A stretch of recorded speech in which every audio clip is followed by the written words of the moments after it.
Fishing is a tradition passed down from generation to generation.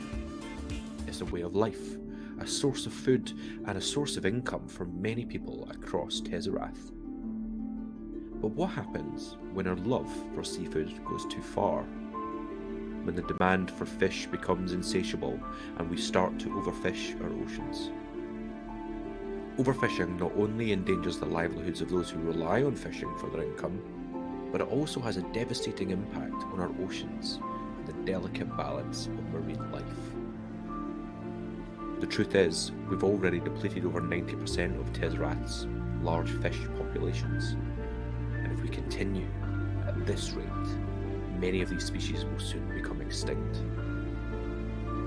So, together, let's choose to be responsible seafood consumers.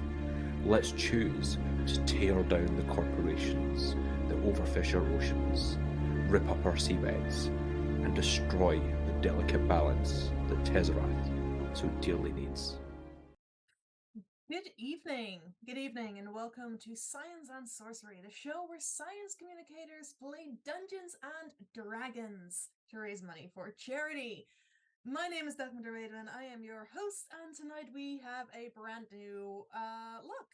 We've got some new streaming technology that we're working with, which, apologies for the delay, our intern Gary doesn't know how this stuff works, but it's okay because we're here now, we're gonna get going. Please do bear with us if Gary fucks up again, though. Hopefully he doesn't. He has already been fired, but he just won't leave. Tonight we are past the halfway point of our mini campaign, These Lands Call for You. You are joining us for episode 4. It says episode 3 in the description, so Gary is fired again. But that's okay, because the most important people are still going to be here, which is my fellow players, the esteemed Alex Holes, the honorable Hannah Ayub, the magnificent Danny Stones, and our dungeon master who we broke last episode, and yet he somehow has decided to come back. It's Sam Langford, everybody. Oh, Hello. are we all on screen now, Sam? We should all be on screen, Okay. except for Alex. Alex has glitched and is now back. I don't know why that happened, because that's got nothing to do with what I'm doing. That was Alex's problem. So yeah, That was like Gary's problem.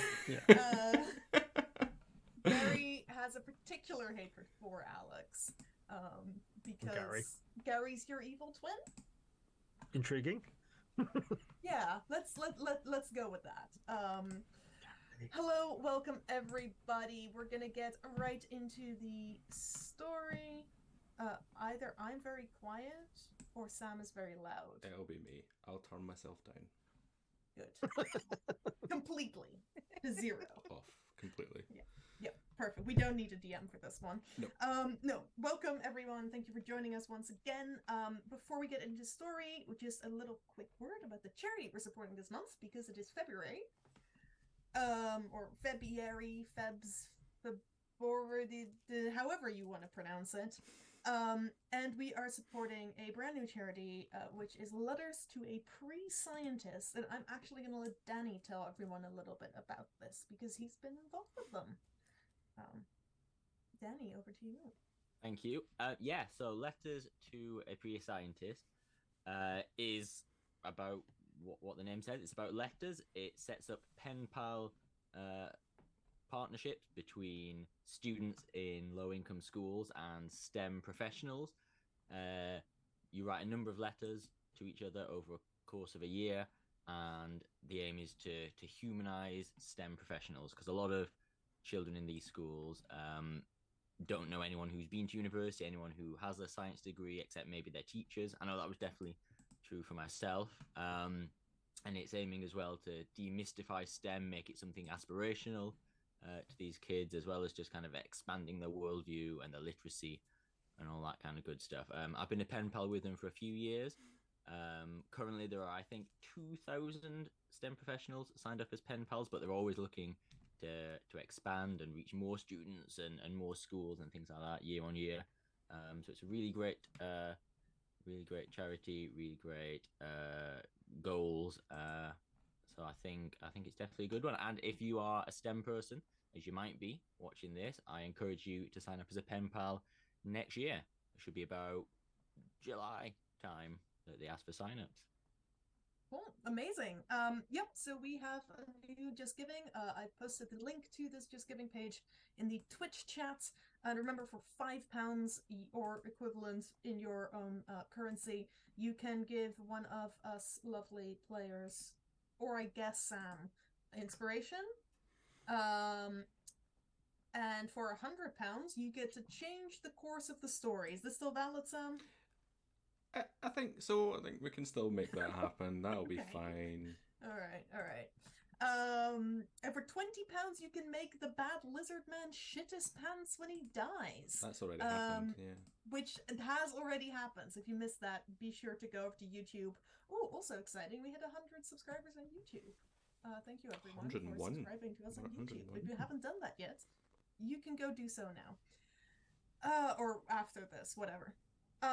With that, that is all of our announcements for now. So Sam, hand over to you. Get back into the story.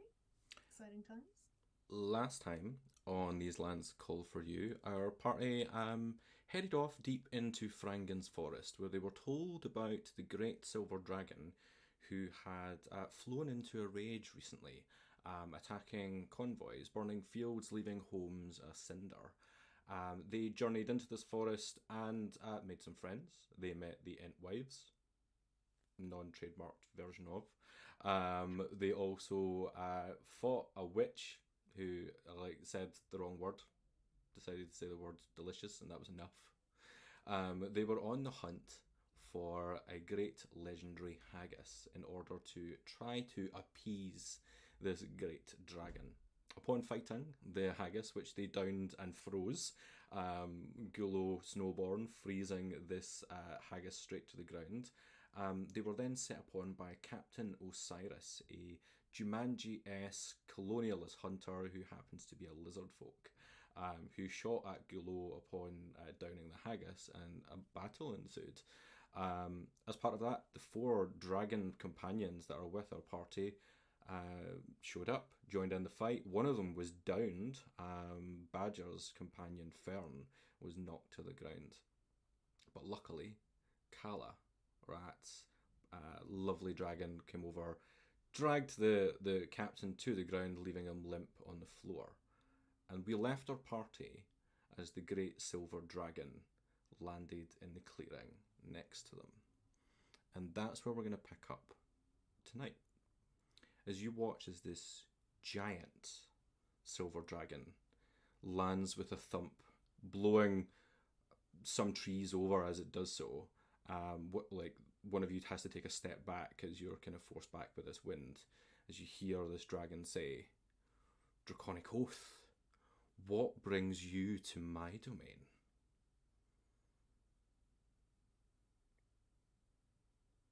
Well,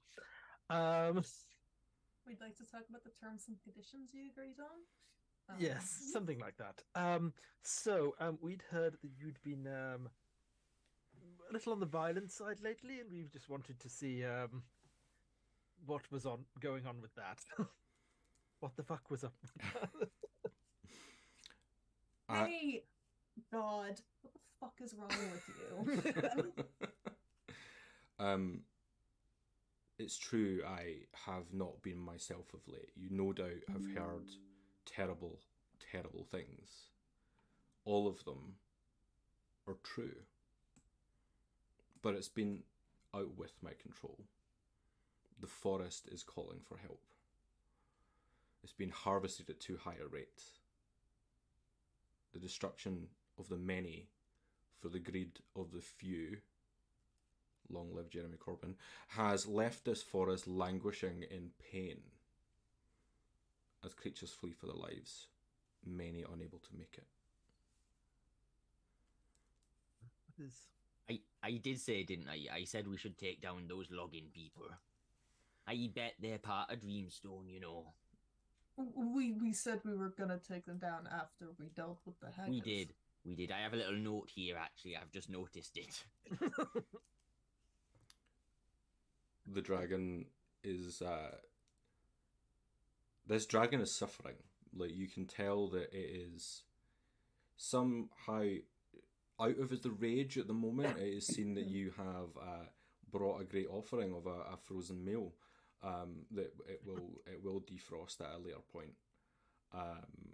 But it does want to explain that the pain that struck it unleashed an insatiable rage. They've tried to appease this anger, but it's an unpredictable emotion, and for now it's been able to be vanquished, but for how long they don't rightly know. So, Does it look similar to the first dragon? What was her name? Flore. Yeah. In terms of, like, does it physically look the same? No, as in, like, same sort of weirdness You about it. can make a perception check if you like. Sure. That's my character sheet. Would it be perception or medicine? Yeah, medicine will do, yeah. Very good at medicine. I rolled a natural 1. Uh, But it's still a 9. This dragon has been crying, but only tears. Oh. Okay. So is this the kind of deal where if, like, we halt the logging as it is, that will alleviate the problems? Or is it more the case that we would need to stop it and then also regenerate the forest somewhat before your suffering is alleviated? At that point, you hear the whirring sound of some sort of motorized equipment. And like the cheers from somewhere through the trees. You can hear what are like the sound of folk songs. And you watch as Frangan winces in pain.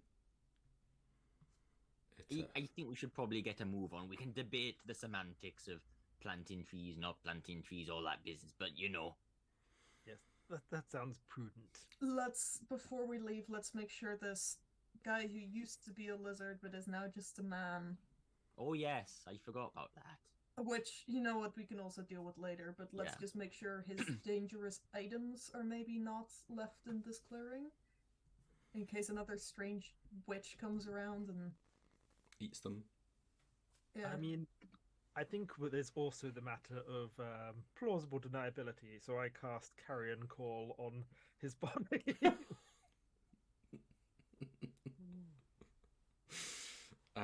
Bringing in crows and or is this like what is going to come in then at this point? I was imagining it would just be lots of little, like, what they call the little, like, not Deathwatch beetles, the beetles that consume carrion beetles. Yeah, carrion beetles. Yeah, little red and black ones I was picturing, but probably other ones as well.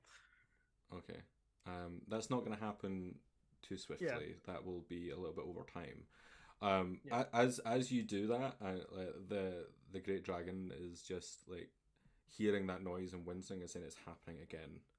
I must leave. It is not safe for me to remain here whilst you're here. Please convince the loggers to leave. But all I ask is please no more violence. They're simple workers doing their job. No, it's never the fault of the workers. Are you thinking more we just smash up their chainsaws, that kind of thing? Well, we can talk to them first. Yeah, but of then course, we smash up the chainsaws, All right, and then we first loot the body. I warned Sam this was coming days ago. We're looting this fucking asshole. I like to think it's as you're talking, like, oh no, I mean it's never the fault of the workers. Anything in no.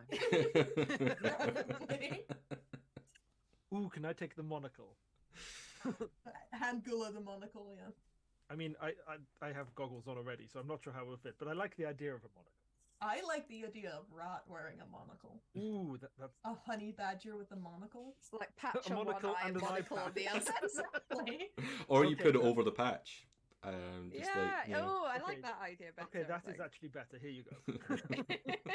We get an update to the character art. So yeah, are you all having a look, or just one of you? Are you all just looting this dead? We're taking everything. Okay. Yeah. this naked corpse in the woods, covered in beetles. I mean, it'll speed up the carrion process. Yeah. I feel like is it worth saying carrion calls a homebrew spell, isn't it, Alex? Yes, it's basically a reskinned version of gentle. As a gentle, the gentle opposite of a gentle repose. You want it to go faster. the one that Caduceus has. Okay, on inspection of this body, the limp Captain Osiris, who now, to make it clear, and this make your decision on whether you leave him naked in the forest, is he now looks very much like Nigel Thornberry. We're definitely leaving him naked in the forest then, Sam. It's what he would have wanted. So it started off as this impressive looking lizard folk and is now just looking like a limp Nigel Thornberry. You notice that straight off on his hip, used in the battle, is the flame tongue scimitar of warning, which is a basic flame tongue scimitar if anyone's taken that. Around his neck, he's carrying an amulet of health, which increases your constitution to 19 whilst wearing it. That might be good for rats. Yes. Sorry, Sam, go ahead. No, it's just like whoever's like the squishiest of the group, really, most likely. Both rats and badgers armor class relies on their con mods. With our classes. Well, you got 19. So. Yes, but Rod has 15. Yeah. So if we up Rod's AC, if we can up Rod's AC another point. Okay. I'm not going to do that with this thing that people can see on screen, but Hannah, if you remember that it's 16 for you for your armor class now rather than 15. You also find, and I'm so excited to see what you do with this, Norzil's Marvelous Pigments. Which is a wondrous item that you can use to paint something into existence. So something like a door that was never there, or an object that you might want to use, a key to get through somewhere. It can't be more valuable than 25 gold pieces. So you can't just paint like diamonds, and people will. Can you use it to do a Wile E. Coyote tunnel on the side of a mountain? Exactly. That is what this is perfect for. You could paint a tunnel. Can you paint fences out of existence? You could paint a gap in a fence, just like Lucky turns into Bob Ross for a little bit, just like a lovely countryside, with no fences. Could you paint a person out of existence? I'm not going to go into the ethics of that. But we'll just try it later on. And you notice from this individual that like everything they're carrying seems to be emanating magical energy. They seem to have been a collector of sorts, whether it is wild beasts or magical artifacts. And tucked into an inside pocket, you find a spell scroll for the spell Wish. The most powerful spell in Dungeons and Dragons. Oh my. You can create anything if you are able to cast it. And also, you look into his top pocket, like where a handkerchief would go, and you just watch a tiny little head just pop out. And then come back down again. What kind of head? Basically what you're looking at is like the top of an oyster mushroom, just like kind of popping out and looking at him with like a wide brimmed top to the head. Hello? Excuse me, little pocket fellow. Just gonna reach in and pick him up. I mean you no harm. Oh, we mean you no harm either. Don't squeeze that hard, Badger. Come on now, he's only a little mushroom. And as you pull him out, you see that, yes, this is like a small little myconid figure that looks like an oyster mushroom, like a big wide brim on top of their head. Where a hat should be, but it's not, it's just their head. Very watery looking eyes, and wearing like a small waistcoat and carrying a tiny little briefcase. Please don't hurt me. What's your name, friend? I'm Blub. Hello, Blub. I'm Lucky Goodmarch. I has a question for you. Why are you living in this nasty man's pocket? I am, this was Capo. Capo was my boss. I've turned the audio up for folks that are watching, just in case it's like low on my end. I'm the personal assistant for Capo. I see. Insight check. You can make an insight check if you like. What I was have your pro- contract like with Cap? 16. Yeah, this little oyster mushroom myconid person is absolutely telling the truth. He was the personal assistant for Capo, brought along on a variety of adventures, like looking after his administration. And what was your pay rate for Capo? Look, the captain was very fair. I know he didn't seem like the greatest of individuals, but he treated his staff very well. I see. And well, what I was getting at is, like, if we were to acquire your services, how much would we need to pay you? Oh. I don't know that I'm looking for further employment now. I mean, if that's the case, that's also fine. You're also welcome to just come along with us on our, see a bit of the world if you've been living in a pocket for a long time. Yeah. You promise you're not going to hurt me? I promise we won't hurt you. He looks around at everyone else. You promise you won't hurt me? Yes. Yes.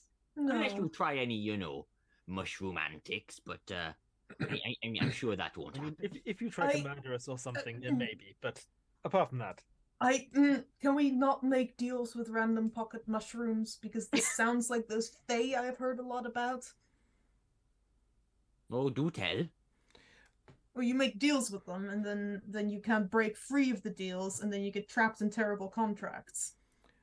At this point, But we've got yeah, you Gulo see my on our eyes light up. side. Just like, at this point, Blub turns to the halfling and asks, "And what's your name?"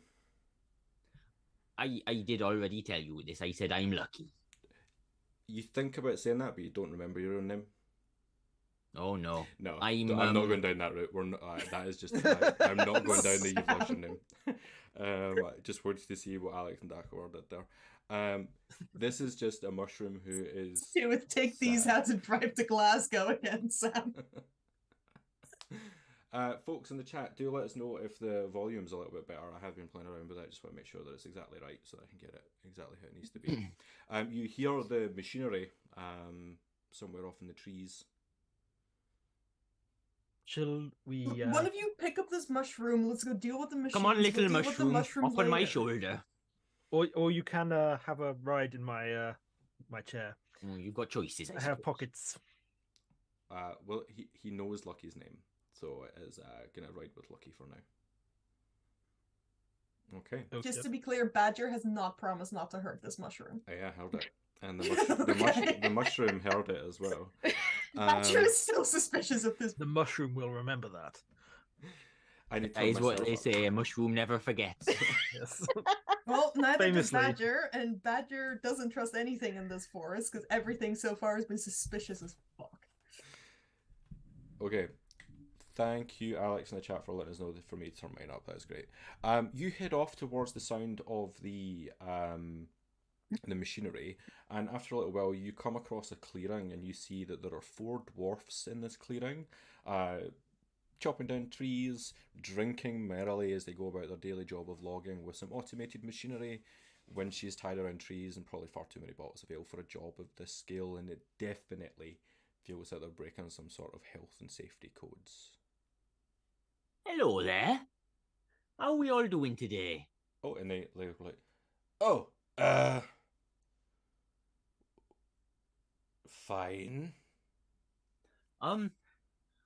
This may be an odd question, but what are you doing here? I mean, I see you're chopping down the trees and all, but I just wondered, to what end, to what purpose, who you chopping them down for, all that business.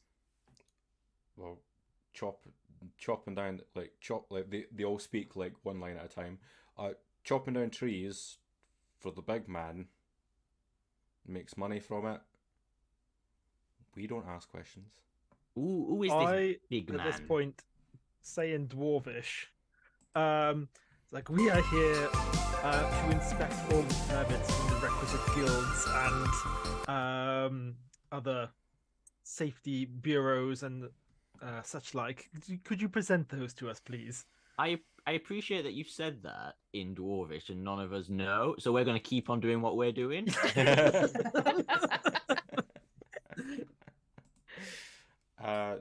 don't have anything to present. Oh, so in that case, I'm going to have to write you out some fines unless you are willing to leave the area immediately and get the requisite permits. Make a deception check on that, please. Does Gulo have high charisma, Alex? I don't have. I've got 12 charisma, so that's that's 12 total. They just kind of look at you and they're like, nobody ever asked questions about this. We're just gonna get on with our job. Not sure what my colleague just asked you, but who's the big man? Yes, I'd like to know that. We'll need to take this up to your boss if you're refusing to lay down your axes. They're just like, we don't particularly mean a big man. We mean the man at the top, the boss, the company. Oh, I've heard about this, the man. He's a funny one, you know. Mm-hmm. Have you ever considered joining the Bunyan? The Bunyan? The B Union? They take dwarven members too, I think. They do. They took Gulo. Yes. They took Gulo. This is true. Yes, yes. We know they at least take bees, halflings, dwarves, whatever you two are. Well, Rob wasn't there, and I was doing drugs, so I don't think I joined. Also, I think I gave them your phone number. Yep. No, I think, but I didn't get. I don't have a phone, or a dreamstone, whatever it's called. So they think about it for a moment and say that now I'm not being literal here, but the man at the top doesn't let us have a union, and I don't think that the Bunyan would be recognised. Well, the thing is, all you need is 10% of your workforce involved, and then they can force discussions to begin. How many of you are there? There's about 4,000 of us. Aye, that's not bad then. What's that, like 400? I mean, we won't get it done today, but give it a week. But we've got families to feed and money to take. Exactly, home. and you need fair wages and conditions. If you injure yourself with that axe, or whatever those machines were we heard, who's going to look after your family then? You got a pension? What's a pension? Exactly. Okay, so there's one guy at the top, right? I don't know if this guy is a metaphor. There's fewer people at the top than there are at the bottom. That's how it works. Generally how the hierarchical structure of a corporation works, yep. Yep. We're back Okay, into so terms you and understand conditions this. and yeah. all Yes. that, Yeah. So that's good. That's step one, is acknowledging that there's more of you than there are of them. Yes. And then step two is you get all your friends and you go and burn their house down. I mean, if you think about it, 4,000 people with axes. I mean, I don't condone violence, but Flaming axes. it gives an impression, you know. 4,000 axes on fire in front of someone's house. And at this point, Lucky, you hear like just like a little kind of tug at your shoulder, just being like, perhaps I could be of some help. Oh, what is it you can do? What do you know? And he's like, well, I'm usually involved in trying to like talk people into things they don't particularly understand. I might be able to help in this situation. Go ahead. Fellas, I'd like to introduce my associate. He's a mushroom. You call me a mushroom, but the correct term is myconid. I'm sorry. I'll remember that in future, sorry. And then you watch as this little creature like straightens out their waistcoat, puts down their briefcase, and puts their hands together in front of their face. If I may, today I stand here in front of you as a humble artist and actor, a myconid who has seen the world from different angles and has been moved by the struggles of the common people.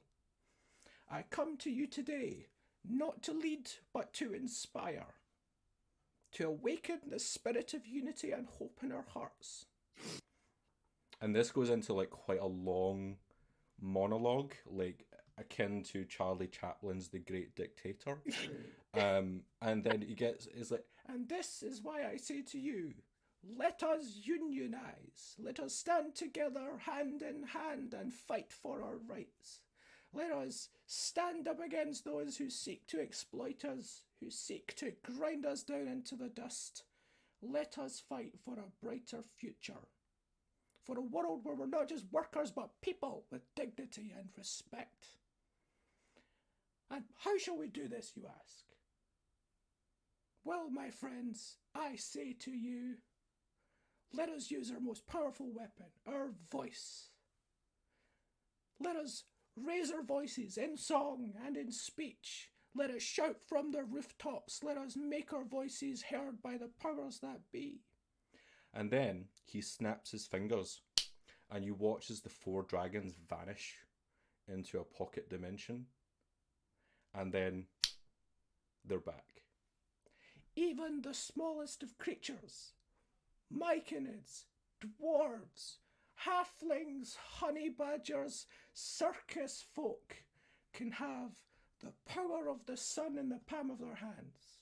You, we, the people have the power to create things, the power to create happiness.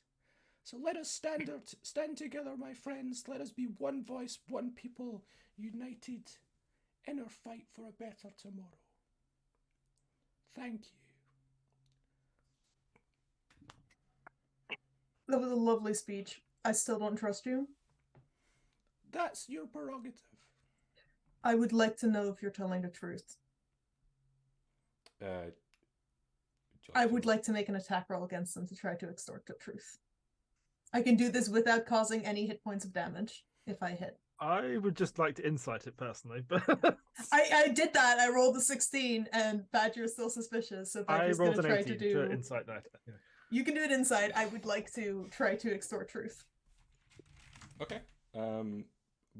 Whilst you're rolling your insight, roll your attack, but tell me what you're doing specifically.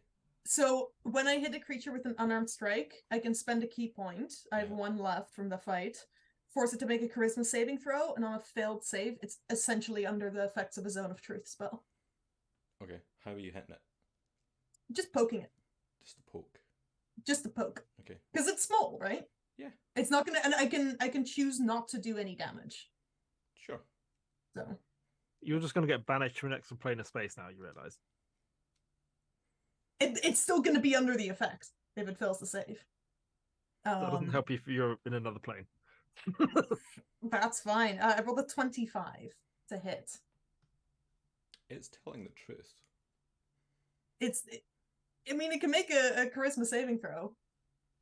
Okay, sure. It came out of the pocket of a guy that just killed Badger's dragon. Like, as you kind of poke it, it just turns to you and goes, remember who the real enemy is here. And it's gonna, yes, this man. It's going to roll an 18. okay, so it makes the save in that case, so it doesn't need to. It can still lie, but Badger was gonna try. Just because there's one big enemy doesn't mean we have to trust every single ally that shows up out of random dead lizard human men's pockets. As this has been going on, the dwarves who have still been drinking their ale have watched as this small mushroom man has given them a big speech, and then you've kind of like flicked it with your finger, but they've been taken in by this, and like look at the three dwarves whose names are Og, Log, Bog, and Gerald, all look at the 3 of you, Lucky, Rat, and Gulo, is like, what's their problem? Pointing at Badger. Oh, they're just quite intense. I'm not sure we have enough time. Well, I would like to point out we've had a £2 donation for Sam to talk in the mushroom voice for the rest of the campaign, which I agree to in chat, so it is now law. Will Sam have a voice? at that point, the dwarves have been taken in by this, and they're quite happy for to down tools and to rise against the man. With flaming Have they just let? axes. Did you say they've got chainsaws? Motorized equipment, like the motor that you can hear is more the like a generator for a winch that would hold Oh. a tree in place, not a I chainsaw. wanted a chainsaw to fight with. That's I have Do not not give Alex a started the chainsaw. I see this chainsaw. going terrible. chainsaw dwarf. Yeah, but they're Chainsaw happy. dwarf in a speed wheelchair. Could put a chainsaw on either side of Yes, the chair. Chainsaw on one side, that dragon lance on the other. Donate now to get me chainsaws. Yeah, how much money do people need to donate for Alex to get chainsaws on the side of some wheelchair? I'm fine for us to start that for next session. If people give us 15 quid, I'll make it happen. £15 and we £15. get Alex some chainsaws. So basically, you like as they head off, they've down tools, they've left them behind. You can like pick up a chainsaw and stow it for now. The mushroom will store it in the other plane. Unless you can carry it. Sorry, is this mushroom coming with us now? That's what lucky. He lives on my I shoulder. thought the mushroom was gonna go with the dwarves that helps set the man's house on fire. He's like Mick Lynch. He turns up, gives a speech, and leaves. Like just like mushroom is like Mick Lynch. Myconoid Lynch. Mike and Lynch. Yeah. Lynch. We love you, Mick. But Official Science and Sorcery stamp of approval, Mick Lynch. they have headed off towards the logging company chopping list, in order to like start arguing for their rights. Like it seems like you've done your job here. I didn't get to it because we were like too busy, like really desperate to like loot that guy. The dragon was going to ask you to please go and visit their brother in the south coast against the sea. But they didn't get That's to that. a very good point. Yeah, we're just in the woods now. Yeah. We can stick around here for hours and days, and we'll just all use plant growth to regrow all of the terrain. So you Fern are... and I will fire off a couple quick plant growths to just cause like things to start again. Okay. It won't be like full trees, but it will be like overgrown. I And don't think I have that Forest. packed for today. between me and Fern, I think I said we can do it 5 times. So because I didn't However, use any.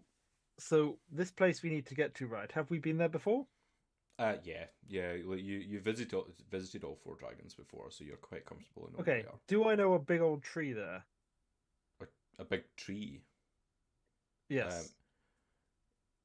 Probably. You want to travel through a tree? Is this? Like, Yes, I do you're have wanting transport to- via plants to like You're wanting to cut some keel time off the it. journey. Okay. Yeah, I you thought can. you meant personally, and this was going to be like your tree friend who we were going to go and visit. I mean, yes. you can He's speak to actually, them. So... Alex is just looking for one of the end husbands. Larry the Spruce. Well, as that happens, as you like cast your plant growth to cause some of the trees to come back up, you just watch as Fimbrathil, one of the Entwives, is just like kind of waves through the tree. Thank you. But yeah, go ahead, cast, and you're looking for Larry the Spruce. Yes. On the Don't I need to point out spruces are generally quite thin? yeah. Larry's a big spruce. Okay. Sounds like a euphemism. Yeah. I'd probably say that Don't know for what. But... it may be more like in where we are right now, it might be a big old Scots pine. But like happy to go with Larry the Spruce and just like It's his nickname. yeah, Larry the Spruce, but is actually no, a Scots pine. God damn it! It should have been Robert the Spruce. Robert the Spruce. Yeah, Robert the Spruce. There we go. Robert the Spruce. Can we get some Robert the Spruce merch? Just a picture of a spruce with Robert on it. Heart of a lion. Yeah. Okay, yes. This is going Add well, it to guys. the table. You cast that. What do you need to do? I believe I just need to have between a large or larger inanimate plant within range and another plant at any distance on the same plane of existence. You must have seen or touched the destination plants at least once before. So as long as I know Robert the Spruce, Then Then- you'll be fine. Yep. So as you're And- casting that and getting ready to go, Lucky, you feel vibrating in your pocket. Oh, I get my rock out. It's the bunion. So you take out this big old bit of granite, and what you hear over it is just the voice of the archdruid, who sent you out. He's like, and how goes the study, Lucky, my friend? Oh well, it's going pretty well. I mean, by pretty well, I mean things are terrible, but we're doing our best. We stopped some pesticides from polluting the river around Florid's harvest. That was good. Hopefully that'll help Florid recover and all the other creatures in that neck of the woods. We've just helped this dragon whose name I don't remember right now. Frangan. Frangan, that's the one. We've just helped Frangan. Not a long-term fix. Quite grumpy with all the logging, but we're working on that. We think the loggers are unionizing now, so hopefully they'll ask for better conditions, and it's at least buying us time to make this a more ethical, sustainable process. Yeah, it's going quite well. We're about to go visit Robert the Spruce. I don't know if you know him. Fine upstanding tree on the coast. And we're going to see what's happening with Parlin. Because we've been warned there might be some bother over there on the coast. The archdruid is regretting asking the question because he's used to like how much detail Lucky usually goes into. There's been no mention there whatsoever about the actual research aspect of what we're meant to be doing. And like, I forgot who he was speaking to by the end of that. It was the man. And have you and your companions discovered like the root cause of what's happening to the different Well, dragons? it's capitalism. we discovered the pesticide was a problem. There's a different problem here. It's lots of different related, interconnected problems. The land's not doing too well, on a spiritual level. I can't really say much more at the moment because we're not entirely sure. But make an educated guess. And you hear his You voice can't going, see me nodding. It's yeah, you hear him kind of pause for a moment, going like, I get it. Results under embargo. You want to keep them to yourselves until they're ready yes. for publishing. Yeah, absolutely. What's your plan then? You're off to see Robert the Spruce? Yes, and then we'll figure out what's going on once we get there.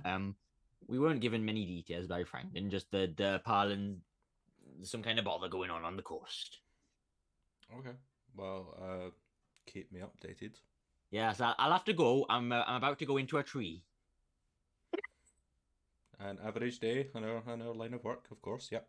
Yeah, the granite stops. How's the spell going, Gulo? Is it good to go? I mean, it only takes one round to cast. So Perfect. I was So just like holding on while he's on the you're phone. just waiting. This gateway opened in a big old tree. Actually, you're all at the other side at this point. As Lucky just like wanders through, and you come out on the other side in front of Robert the Spruce.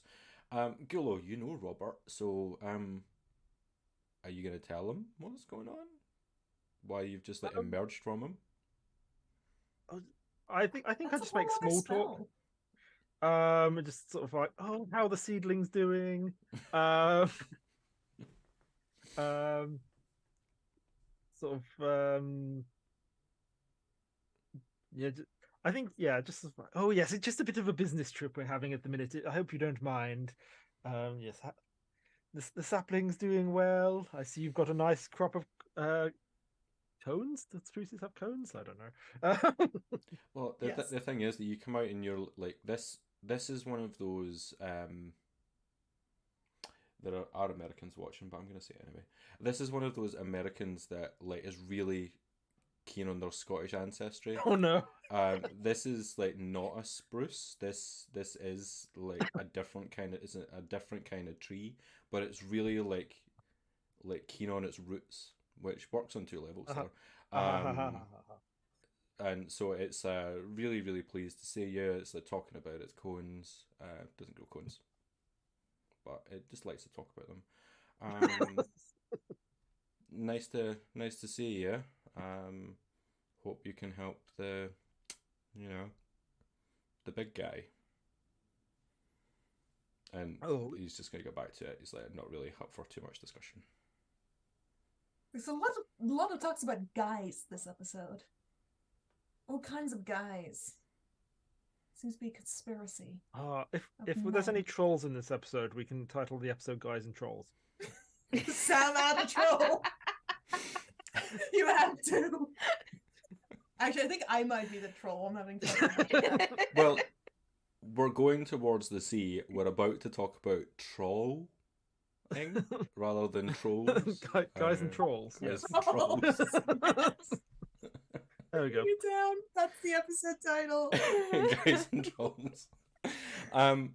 After leaving behind Robert the Spruce, you arrive at a what looks to be a visitor centre along the southern coast that is in front of a very, very large body of water, an enormous sea loch shrouded in mist with imposing hillsides on the west and east of the loch that then drains out into the vast sea ahead of you. Similar in appearance to something like Loch Lomond. The visitor centre is a very, very welcoming place. There are kind of carts of tourists are here for the day to have a look at the loch. There's a bustling group around the front who are being shown around like the sights from the centre by a kind of middle-aged kobold woman with a short red bob-style haircut and a stylish blue blazer. And you can hear that she's saying, on your left you'll see the local otter community taking in their weekly water polo tournament.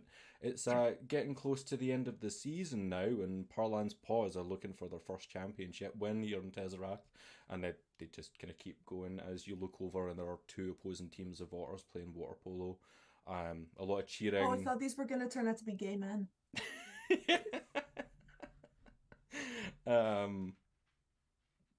Fist bumps. I'm not much of a fan of the otter polo. I'm more of a woodpecker football man myself. Woodpecker football. That normally takes like place a little bit further north. Yeah, fist bumps, smashing of rocks together. The otters are having at it with the game. There's a small cafe in front of the visitor centre, and behind the desk you can see there's a very harassed looking hermit crab with like really big huge spectacles sitting on their face which are kind of askew, and a permanent grimace as though they've got some like really deep heartburn. What'd you like to do? Can we go talk to the hermit crab? Yes, absolutely. I have hermit crab facts. You wander up, and this hermit crab is like just sitting, kind of filing some papers with their small like front legs, not really taking in that you're there. Hello. And they kind of look up and go, "Oh, yes. How can I help?" You're right there. You look a bit pained. Well, busy day, visitors, lots of things going on. It's Monday. Is it busier Is than it? normal? With visitors, no. Just basic busy Monday. How can I help? Would you like a good berry to help soothe the situation? She'll gladly accept, and you just watch that kind of filter feed thing that crabs do. Yes. Thank you. Yeah, that does help a little bit. Thank you. I will hand out the other 9 berries amongst the party. Thank you. In case we need them later.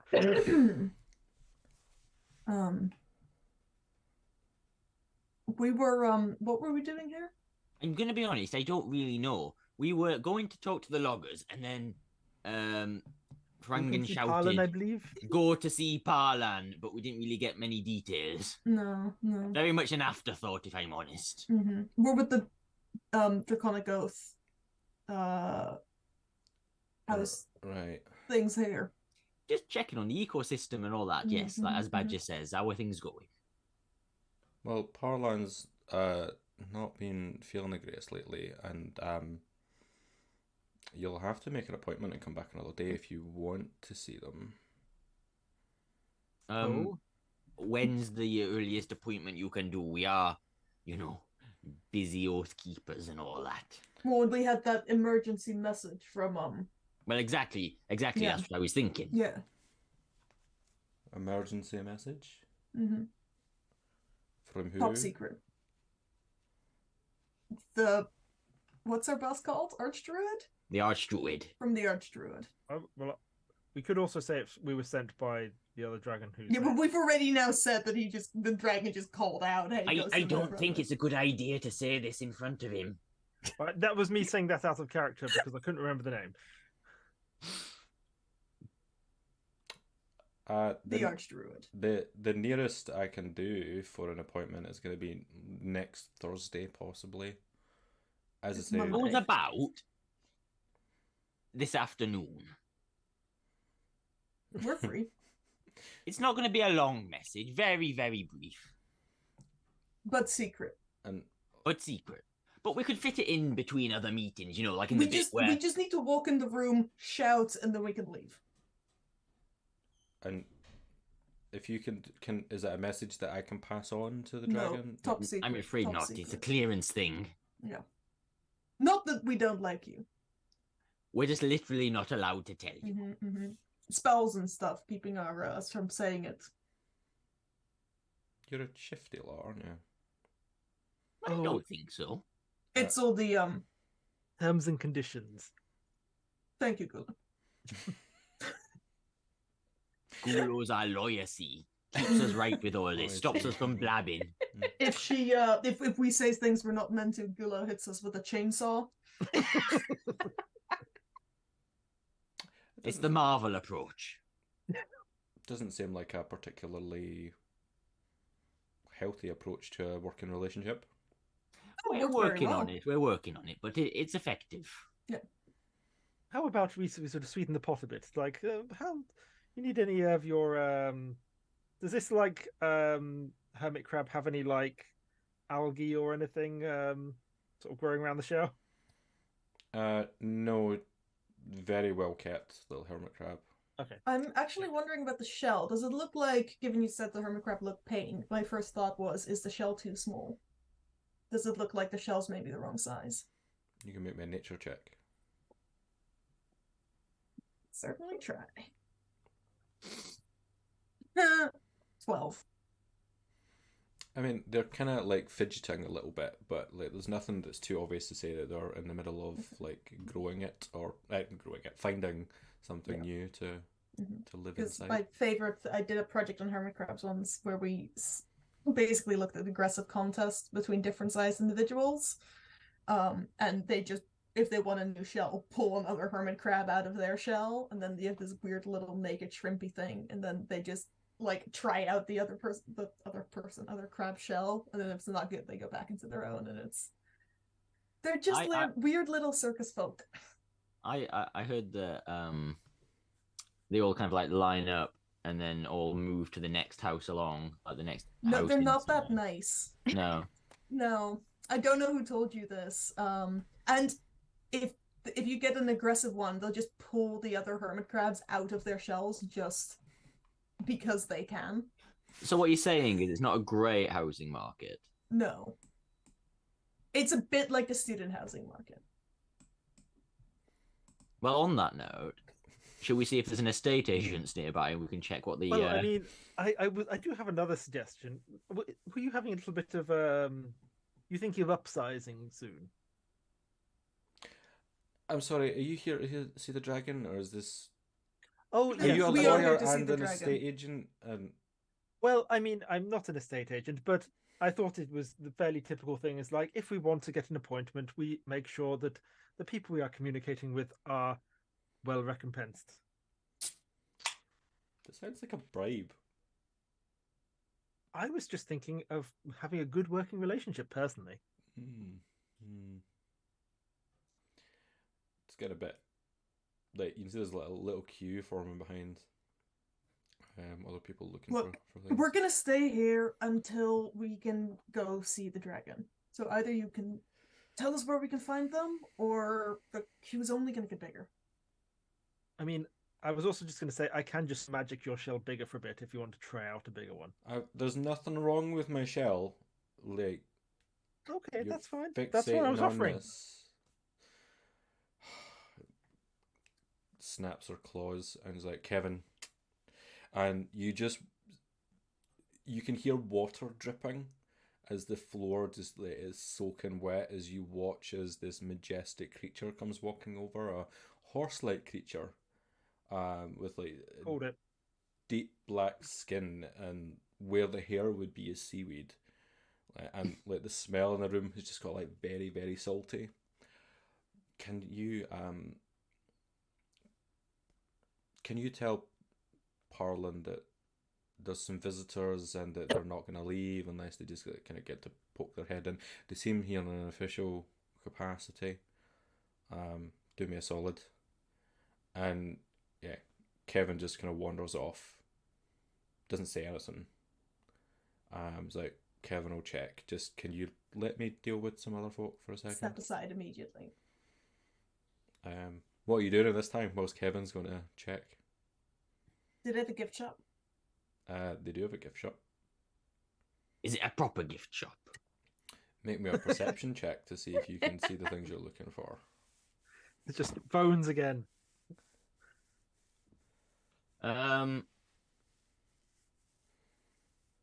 26. Yeah, this is an actual gift shop. There are key rings, there are little snow globes, there are plush animals, there are magnets, there are local artworks that you could purchase. And it is behind the counter serving, there's just a beaver. Do they have little outfits that would fit a fox?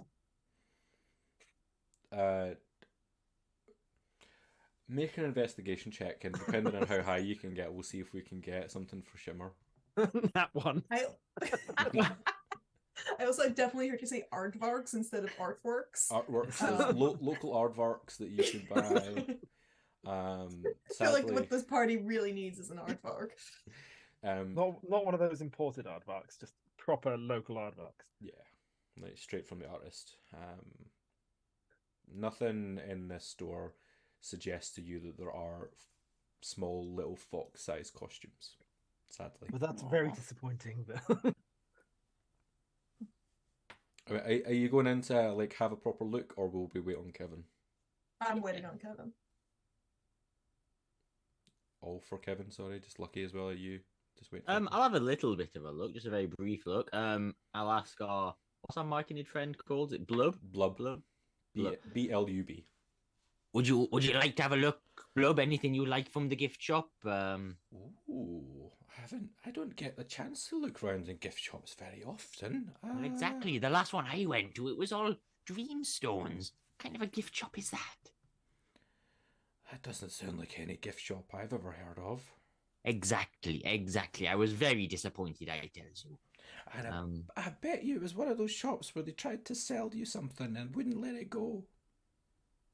Well, they did try, but I think I probably gave them more than they were expecting, if I'm perfectly honest with you, Blub.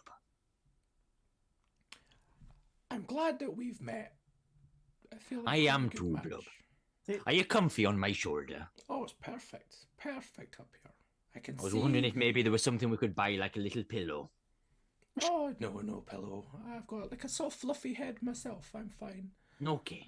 I don't know what it is about Blub's voice, but just like the longer he speaks, the more I feel like they're the secret big bad of this entire I still don't trust this fucking mushroom.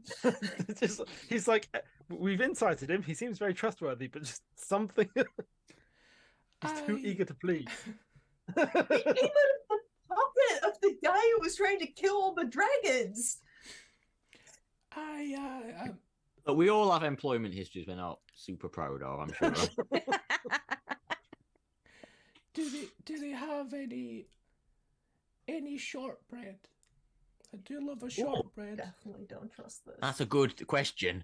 Do not feed Blorp. Blub. Excuse me. Excuse Sorry, me. Blorp is the name of one of my fish. That's why I got confused. I'm not anti-Mick Lynch. That's not how you spell his name. Mike Lynch. Is there any shortbread? Yeah, this like you can see that there are kind of tartan tins of petticoat tail shortbread. Oh, I think we should treat ourselves to a tin of shortbread, and the others might want some as well, I suppose. Is there any tablet either? Oh, yeah, you'll find out. I went to speak in Blub's voice then. Yeah, you like you from like across the shop, you can just see like the little mushroom pick up a bar of tablet and like look at Gulo and go, I think you'd like this one. Ooh, that sounds delightful. Thank you. I'm getting to know you all. Like, Are I there don't any think you things ever on established what sticks? money we have, but I give some money. We've never established how much money you have in this. We're only in here because like we asked about it. I'm not planned any of this. So you can give over the money, like, or try to give over the money for the tablet, but Blub's like, no, I'll take care of this, and reaches into his waistcoat and takes out like the tiniest little coin bag. It's just like, I'll pay. I thought it was going to be like an American Express. He's going to be just... Do you accept? I don't know why he's just got that Traveler's vibe. check. I'm good for it. I promise I'm good for it. You can get shortbread. You can get your tablet. Right, you were looking for any things on sticks. Hearing the word stick, the beaver's like, "Oh, stick. Thing on a stick. I can do you like crickets on a stick." Yeah. Yeah, like they're happy to hand over some like dried crickets on a skewer. Ooh, could I get some of those too? I haven't had some good crickets in a while. Absolutely, take crickets on a stick. Crickets for everyone. Badger's waiting by the door and just eating handfuls of jerky. Would you like some shortbread, Badger, or maybe some crickets on a stick? Oh, some crickets. Shortbread for dessert. Do you want some jerky? Oh, go on then, yes. I bought like a metric kilo. Blub, jerky? Like a kilo of jerky. Mushroom jerky. It's like a block of meat. Like Mushroom jerky, like that is a vegan God, alternative. A gold coin worth of jerky, which is a ton of fucking jerky. It's little Mike kind of looks at like your selections like, It's not mushroom jerky. are you sure there's not a cousin in there? I feel like I've seen some. Well, I don't know your cousins. I thought you said you weren't a mushroom anyway. I have a cousin who's a horse. Maybe you have a cousin who's a horse. You're an What? interesting. You have a character. cousin who's an horse? Well, sometimes he's a horse. Oh, I see. Sometimes I'm a badger. At this point, He's a werehorse, though. It's different. At this point, Why, where is he? Not a Y horse. At this point, Yeah, we break Sam 2 weeks in a row. the hermit crab shouts over, Kevin's ready for you now, and just this dripping horse is waiting. Oh, wonderful. Thank you so much, This is Kevin. just to clarify, this is not my horse cousin. The I think. the Kelpie just looks at you and grunts. Like, You're not a horse. still isn't talking, but That's fine. Just follow. you head down a corridor following this Kelpie, and it seems as though you're heading underground, and you begin to notice like this doesn't seem like the sort of place that like members of the public are coming to at the moment, and you notice in the corridor there are overflowing bins, leftover food wrappings, a strong smell of fish, and just the sense that this place is not being well looked after at the moment. And Kevin looks embarrassed by it all, and tries to rush on without you. That's Kevin, if you don't mind, is everything going all right here? I mean, it's been a while since I've been in these parts, but seems everything's a little bit, you know. Is it a funding thing? Is there anything we can do to help? The Kelpie just like looks at you, and like when you look in its eyes, you're just looking into a black void. And it's not gonna speak. It doesn't speak. It's just gonna like as much as a horse can shrug, it's gonna shrug. And I hears you. I hears you. and keep walking. It looks at Gulo asking about funding and just kind of shakes its head. Intriguing. Very well. That was probably Dreamstone. As you get to the end of the corridor, you come to like a very, very large door, and you watch as this Kelpie raises a hoof and knocks on the door. And you just hear a voice bellowing in from inside, going, "Go away! Said no visitors." Oh, that's not very nice, Parlin. Even for old friends? Fuck off. We brought jerky. And shortbread. Also tablet. And crickets on sticks.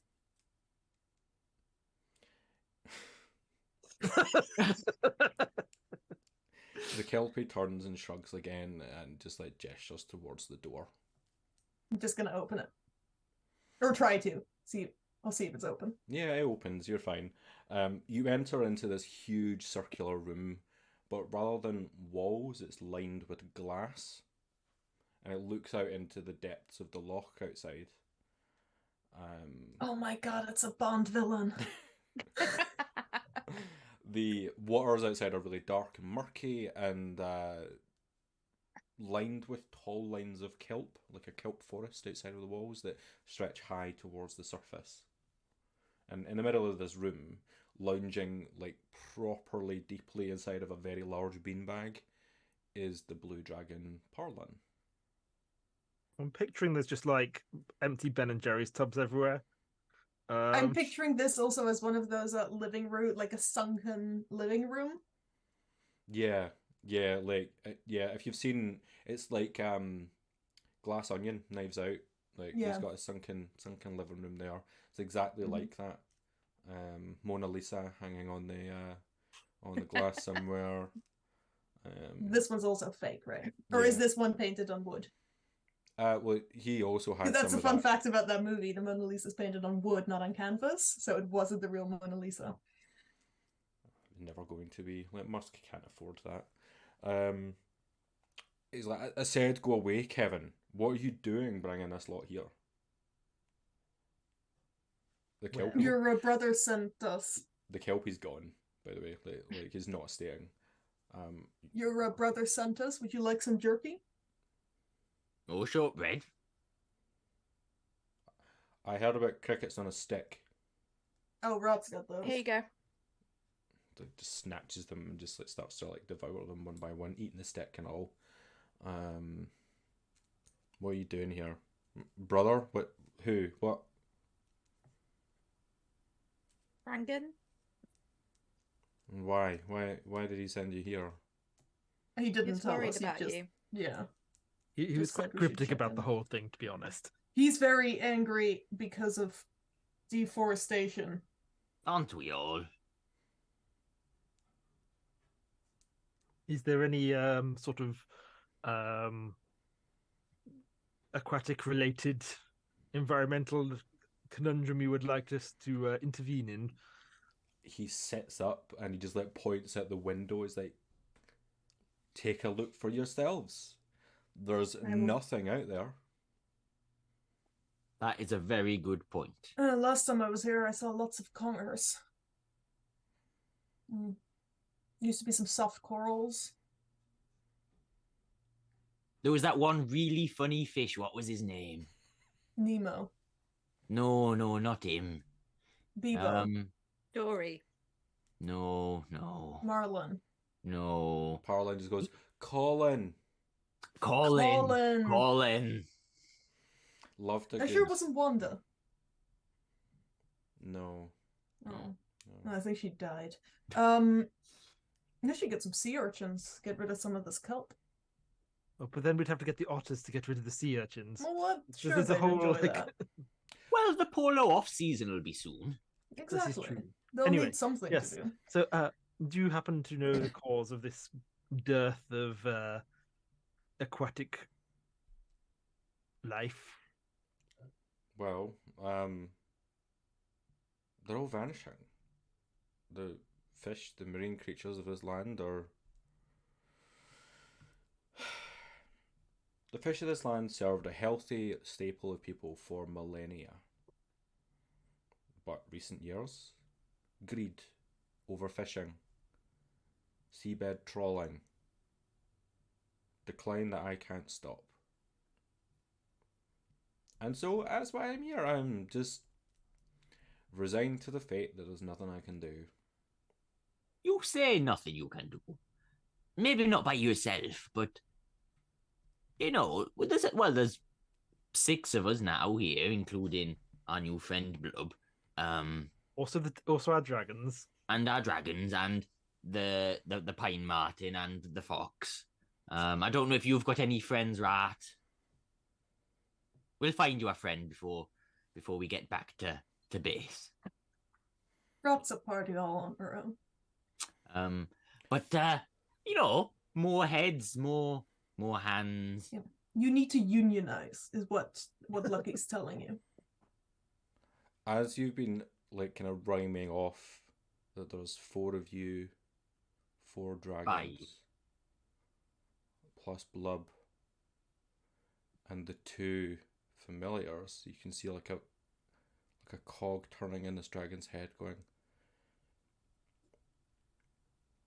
might just work. It's stupid. Ooh. But it's so stupid that it's brilliant. I'm And in. yes, we have been said that about us before, but And you just watch as like this like dragon turn that you, if you've seen like It's Always Sunny in Philadelphia with like the maps on the wall of like Yes. all of this, like, stay with me. Like, he just gets so excited at this point. It's like, stay with me now. Parlan's parlay play. I beg your pardon. Bless Parlan's you. parlay play. Okay, I'm on board with the first word, and I'm aware of the third. Parlay. We're looking for a peace moment. Mm-hmm. We put on an infomercial. A play to tell the folks that are trawling and fishing about the impact of their work. We do have some experience in that.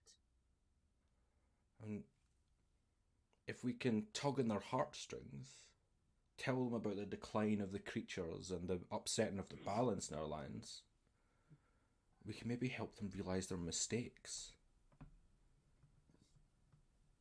We did something very similar just like an hour ago with some dwarves. You're having a busy day, and if you've managed to do it with, you said you were with Frangan, Mm-hmm. then I feel you could do it here. We'll need 2 of you for the play. Yeah, it's gonna be a masterpiece. But the real thing is that meanwhile, whilst that's going on, We'll invite in the big trawlers. The other two of you will head to the main trawler whilst they're sink it? distracted. We don't want to sink it. It's too obvious. But we can release anything that's been held captive on board. Like maybe Colin. Maybe Colin. Maybe that's where Colin is. I can't believe they'd murder a celebrity fish like that. I know he'd be so good for the infomercial. And then he starts to just rhyme off. He's going, there's Badger, Gulo, Rat, Lucky, your 4 dragons, Blub, a little fox, Pine Martin, 11 of you. It's Ocean's 11. What you God damn gave it, us the Sam. fucking mushroom. No, no, not. Definitely not. You'd never do a thing like that. And as he says that, we're going to go into our break at this point. Planning for the next section is 20 past, so we'll come back at 1/2 past. Sounds good. Right, let's make sure I can get to the break and work this properly. All of you stay quiet for a second just to make sure that this works. Where is my... There it is. We'll get there. It's fine. Fishing is a tradition passed down from generation to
we're back. Hello, hello, hello. I How are can't we tell all when we're doing? back anymore now. I'm in charge. I will tell you Yeah. what we're doing. How are we all doing? Are we recovered after the first half? Any thoughts that anyone has about what's just transpired in that first part of the game? No. I'm excited for more adventures with Blub. Just I'm empty head excited badger. to one day shove blub into my mouth and chew. That was unnecessarily violent. Yeah, just to be clear, not a mushroom. A humanoid myconid. Looks like one. Looks like one. Finding out a lot about Badgers are omnivores, Sam. You're not a badger. I feel like this is just like Badger just says that about anything that's vaguely Badger related. Yeah.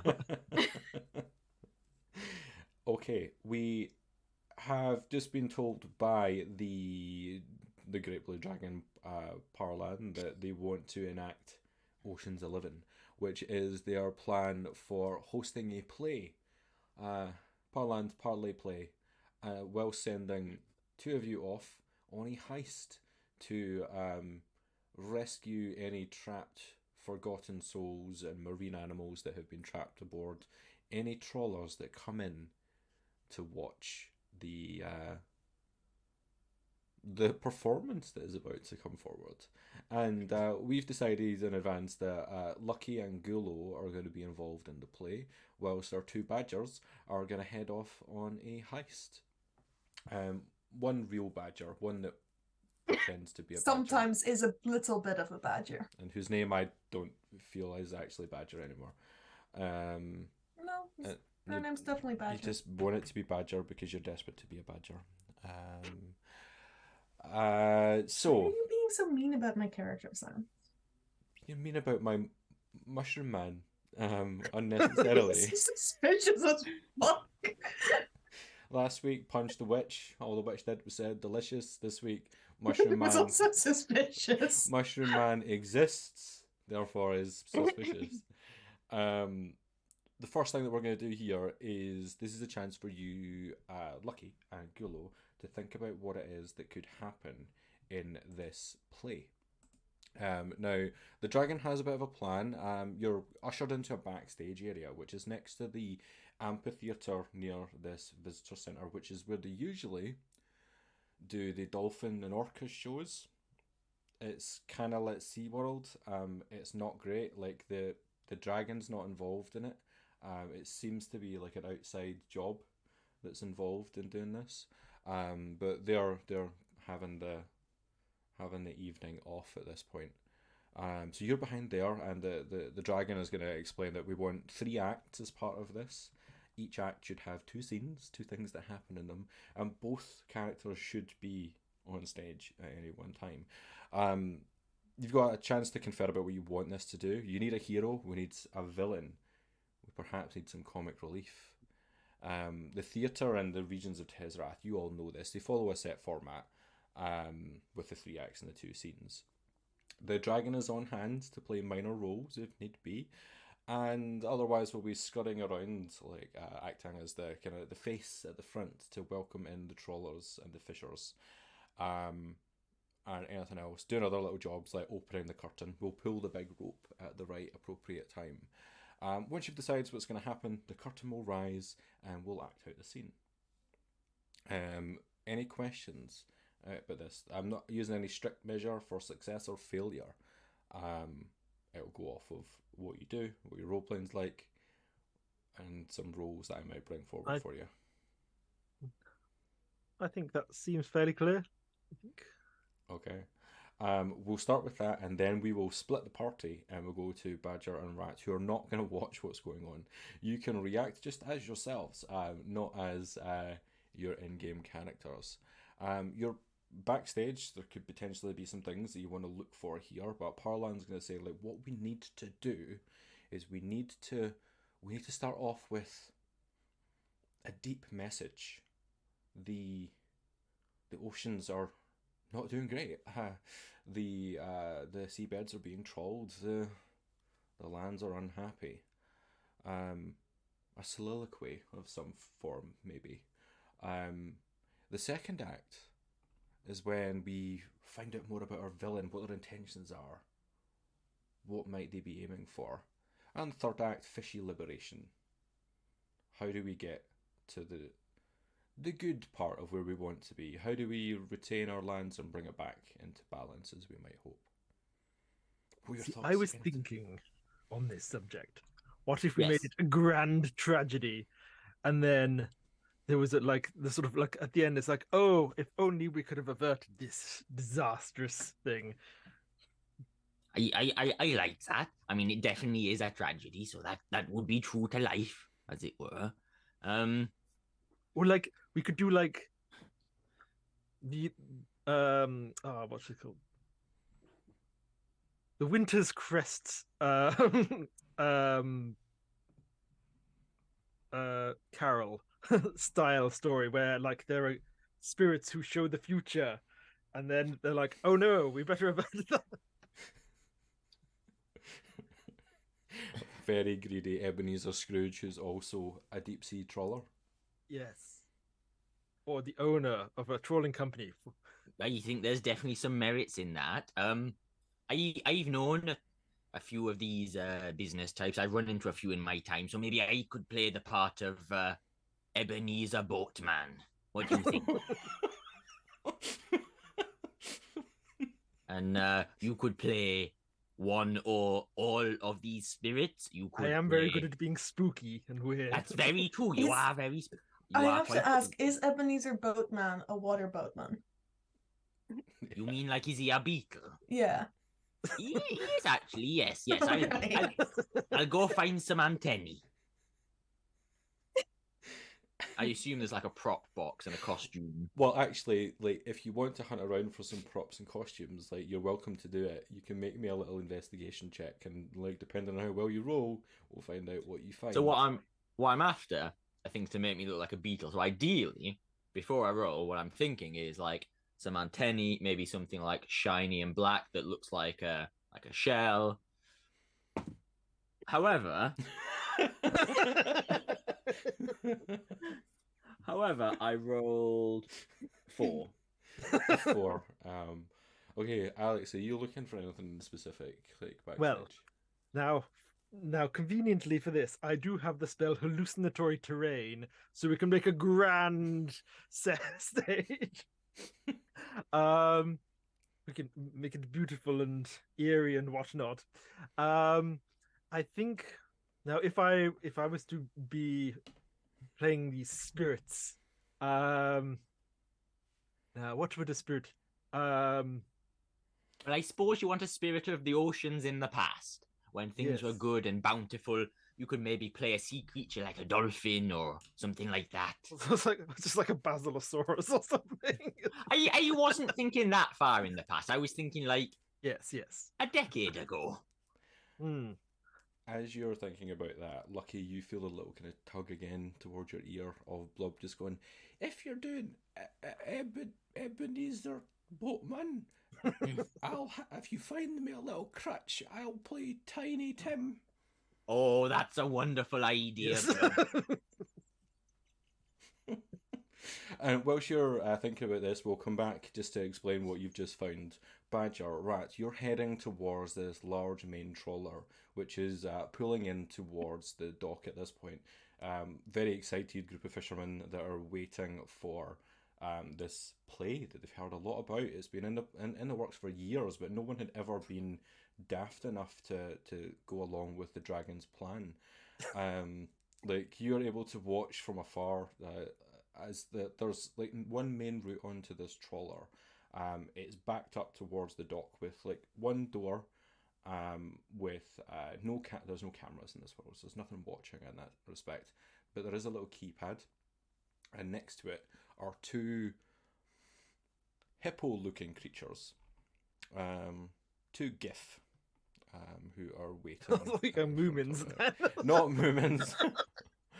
Damn it, we have to beat up the movements. And what I'm going to say to this is that we're going to give you both 3 skill checks that you can do, and we'll do it with like how many you can maximize in that respect. So think about how you might want to get through here, what things you might want to look for. So again, what you can see is a main door into the inside of the trawler, the 2 GIF hippo humanoids, and a keypad.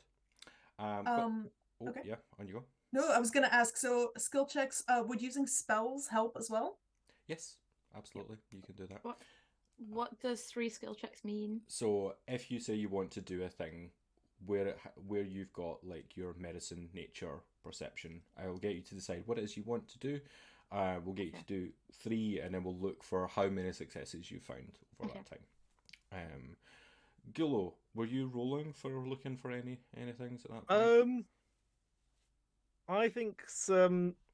I think I want some like dramatic. You know how like the ghosts turn up in chains in Christmas Carol? Well, like that, but it's like bits of trawler net and stuff. Okay, trawler net. Like you're in the right sort of place for it. So Some lobster pots hanging off you. But that's just a 10. Okay, with a 10, you're gonna find some of the things that you need. So I think absolutely you'll find some netting. You're next to the sea. You'll absolutely find that. On the shoreline. On the shoreline, you went look for it. It's not in the backstage, but you do find it. Lucky, you're looking for things that might make you look like a beetle. You find a toga. As though someone's been putting on like a rendition of Julius Caesar at some point in the past, a little bit of Shakespeare. An oversized inflatable salmon. A baculum. Of a... I haven't really decided how big it is. Say, It's just like a dragon baculum. Say badger. Just say badger again, Sam. For anyone who doesn't know what a baculum is, it's the penis bone of different species. But this is going to be like a whale baculum, so it's like fairly large, and a billy bass. I have a question about the salmon. Where can I get one? It was at the back of the gift shop. You just needed to look a little harder. Damn, alright. You were stood outside. You weren't looking inside. Circle back later.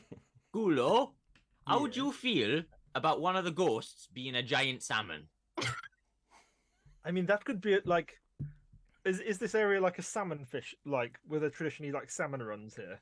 Yeah, there would have been salmon runs. Like it's a sea loch that moves in, and there are some tributaries that salmon would have jumped up, but alas, no more. Those predators of the ocean. That's a good. That's a good ghost of oceans past there. I think so too. Yes. Ooh, can we maybe if we like strap the salmon to the top of Shiver, and then the Shiver. Well, I've also found this Billy Bass, so Billy Bass could sit on top of Shiver. Then we got 2 fish characters. Yes. At this point, the Billy Bash just like turns its head to look at you. Lucky, he's like, "All right, Hello, how you doing, Billy? oh, I've been looking for a reason to get back on stage. I know, it's just time, isn't it? You get so busy. I'm nailed to a board. I can't really go anywhere." No, well, how do you feel about taking part in this wee little show of ours? I heard you talking Christmas Carol, you said. Yes, I'm going to be Ebenezer Boatman. And I'll be Tiny Tim. Oh yes, this is Blub. He's playing Tiny Tim. And I will voice the spirits. Would you like to be, Bob Cratchit? You're Blub's dad. Nice to meet you, son. Blub Cratchit. Blub Cratchit, yep. And I'm Billy Cratchit. Yeah, that also works, I suppose. Yeah. Blub and Billy. Yeah, that's a good role for me. I look forward to the scene where it's just you and Blub on stage together, Billy. Why have I done this?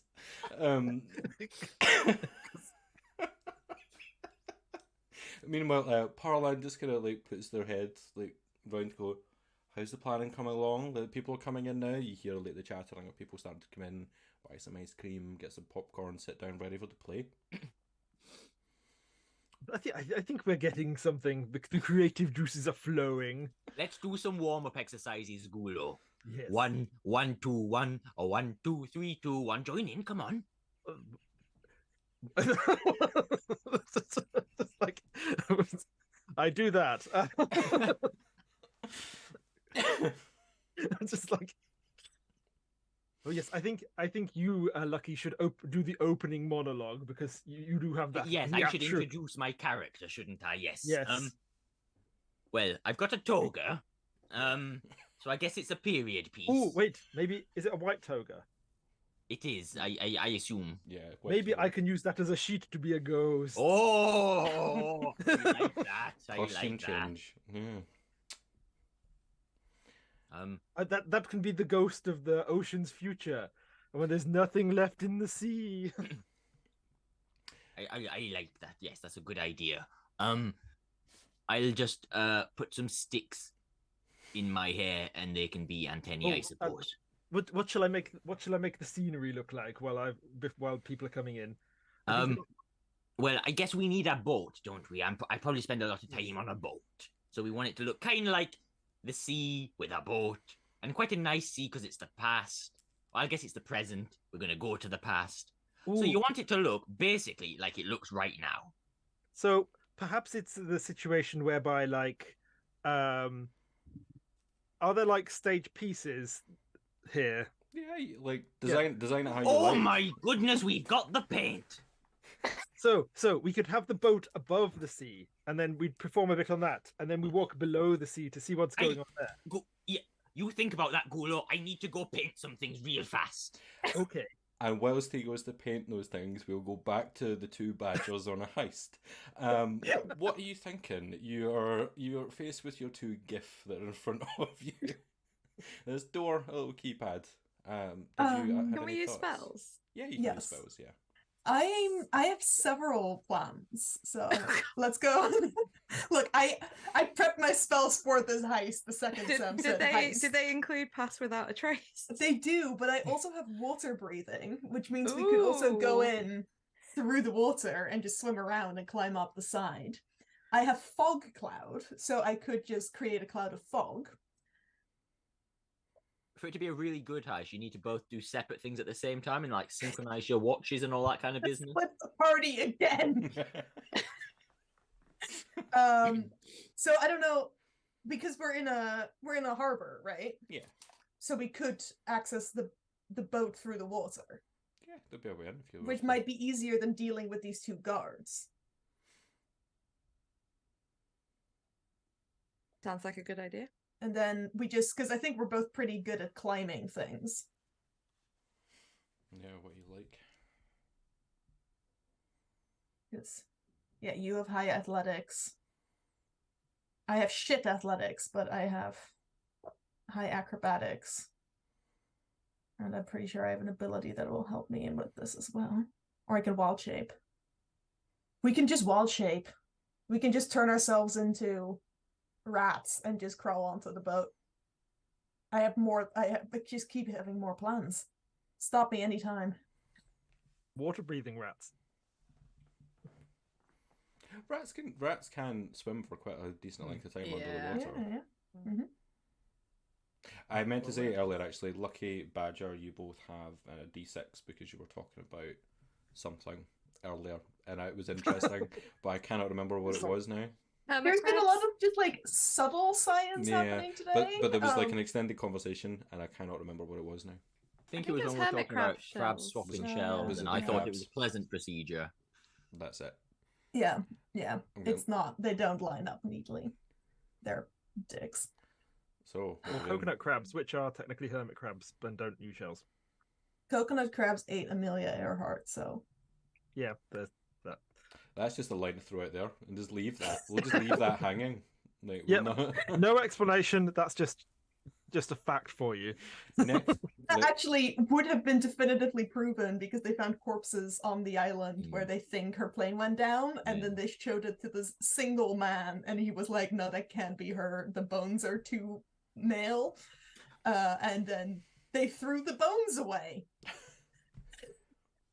So they can't retest them, but based on the measurements, other scientists have now said, no, it was probably Amelia Earhart. It's a new. So never trust men. Or hermit crabs. Or crabs. It's a new series that we've got coming with Science and Sorceries, like why conspiracy theorists are actually true with Dark Murder Vaidwin. It's coming soon. What are we doing? What's your plan? I don't know, but Alex called you a masochist in the Twitch chat. I absolutely. I'm just distracted by the idea of coconut crabs on a plane. Sequel with Samuel L. Jackson. Fed up with these motherfucking coconut crabs on this motherfucking plane. Oh, I imagine he was. I mean, in I was fact, in this thinking on version, like playing the Amelia sheep Earhart crab. plane. Yeah, like a little one. Yeah. Yeah. No, I'm thinking Jumbo Jet. You just open an overhead lockers and just coconut crabs just fall on you. The one that I've always thought is like other versions of that is hamsters in a caravan. You just cannot get out. You just stuck in there with loads of hamsters. Someone was telling me recently about like what's it called? Show and tell at a primary school where one kid brought in a stuffed hamster. All right then. So we need to get on this boat. Side note for those watching, I have long been pitching that we do Mongoose on a Plane starring an all UNT cast. So if you want that, get in the chat and demand it. Yeah, Callie will come and play in that, please, as Boomslang. Yes. It'd be great. Okay, Hannah, which of my many plans do you think we should go with?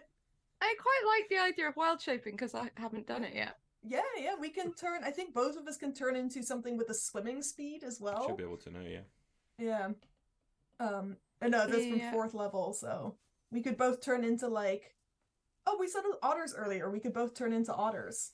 Which I team do you mean, play for? they are related to badgers. Or maybe we should turn to something that can also climb well and swim. Otters can climb well. Yeah. Sea monkeys. Sorry.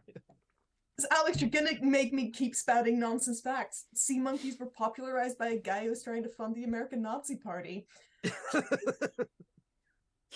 These rolls don't stack. We could.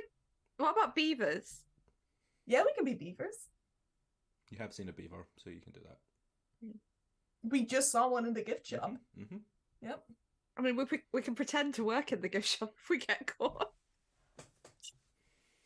Wild shape is we cannot talk when we wild shape, but that other beaver could talk, so we'll see what happens. I'm going to say for we'll the go sake to of like this... a quiet corner where no one can see us and turn into beavers.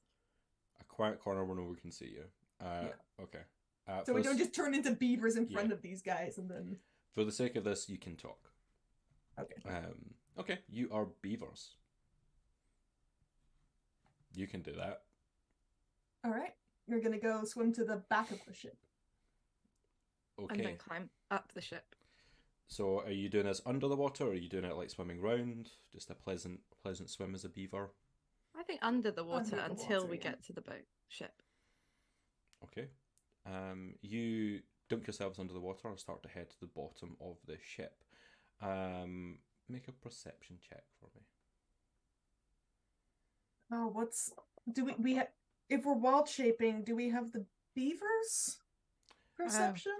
No, just because that's going to be too much to try. We'll just stick with your regular ones. 16.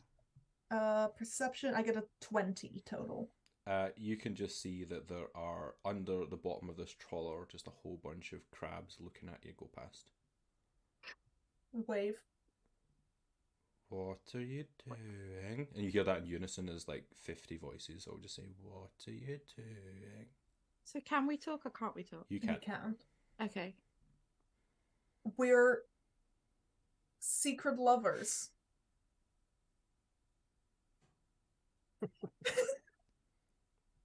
This is... Why secret? Our families hate each other. What's the problem at home?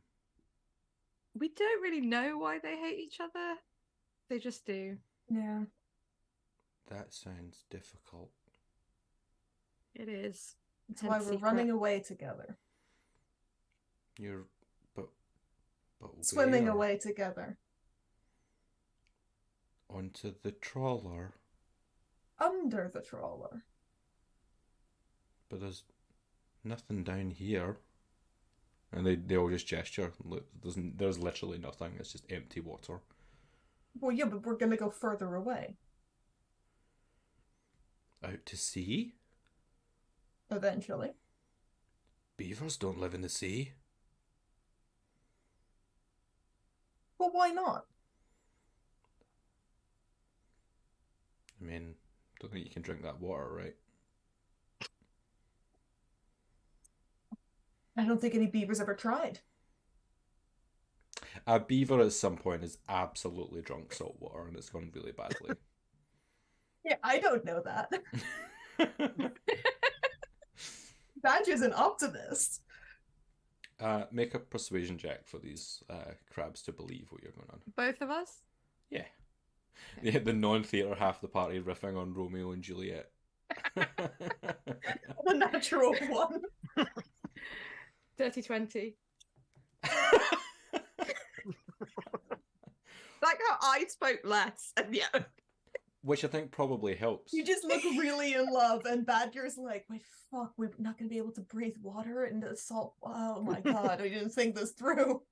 So this group of crabs all in unison look at Badger and say, "Are you being taken against your will?"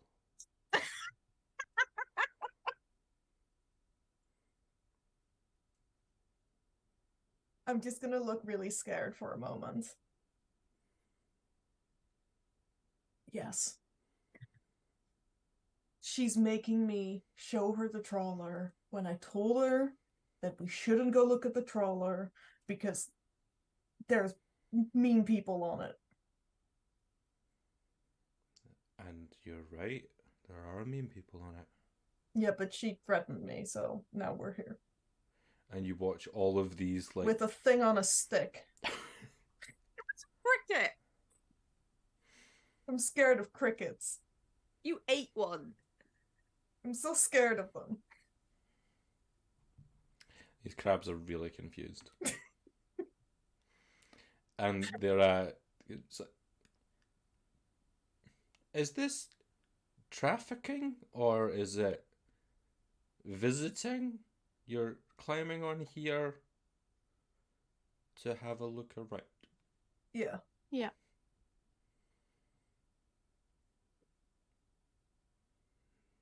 Considering. I think with a dirty 20, they're going to look at you like with a dirty look.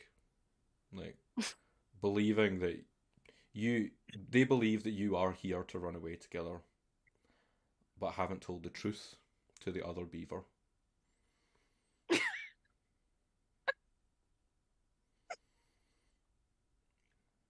It's hard being in love. And they just kind of like go back to their own thing and let you pass through. Can we get on the boat now? How are you getting in? We're climbing. How? You're beavers, that you have small little arms. Are you... Well, we can not be beavers anymore. Yeah, that's true. You just drop wild shape. Okay, cool. Yeah, you tell me.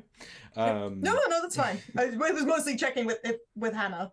Yeah, I that makes just sense. did not phrase it I like have a a feeling question. Rat's probably considerably better at climbing than a beaver. Yeah. So you're just back to your regular selves now. And where would you like to pop up? So before we do, I'd like to cast Pass Without a Trace now, if possible. Okay. And are you popping up at the other side of the trawler, or like so directly opposite where the GIF would be, or on the kind of long ends? Probably either on the side, on the opposite side of the... Opposite, like, pointy side. Yeah. Yes. We know ship talk. Yeah. We love boats. Ships. Trawlers. Guys and Trawlers, that's definitely the name of this now. Guys and Trawls, please. So you've cast Pass Without a Trace on both of you? Yeah. Anyone within 30 feet of me. Okay. There is a little rope ladder that you can climb up. Useful. If you'd like to do that. But you can notice that Carefully. like halfway up the trawler there are 2 portholes on either side of it, so little windows into the trawler. Should we have We a look look? into them. Roll me a stealth check first of all. Okay. Add 10 to whatever you roll. Love that comment from Dundee Bruns. 30 total. I got a 33. Yeah, no one's gonna spot you with either of that. With 33, did you say there? No, you could have got 33. 33. Jeez. I rolled an 18, I have a +5, and then it's +10. Okay. You have just kind of melded into the paint of the trawler with a 33 at this point. Nothing can see you. You can look inside. Like you can see on the inside of this, there is this is like halfway down a corridor between like 2 rooms. Not much can see. Doesn't seem to be any individuals. Good. Is the portal big enough for us to fit through? No, probably not. Okay. Not in your current form. No, then we'd probably just keep climbing, I think. Okay. Yeah, you climb up to the top. Are you going in any particular order? I can be up first. You can be up first. I'll go first. You go first. Okay. You climb up onto the top deck, and it is a fairly kind of bare area. Like this looks as though the sort of place that they would haul nets up onto and let anything that they've captured from the bottom of the ocean kind of fall out. There are no individuals here, but there are the kind of scattered leftover bits of things dredged up from the bottom of the sea. So you'll see like a couple of arms from a starfish, like the sad remains of an orca. And then to your right, there's just a door that looks to be heading into the interior of the trawler.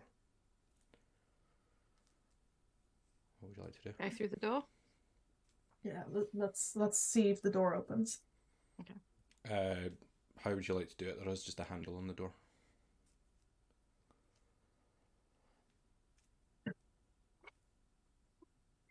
Can I investigate the door? Yeah, of course you can.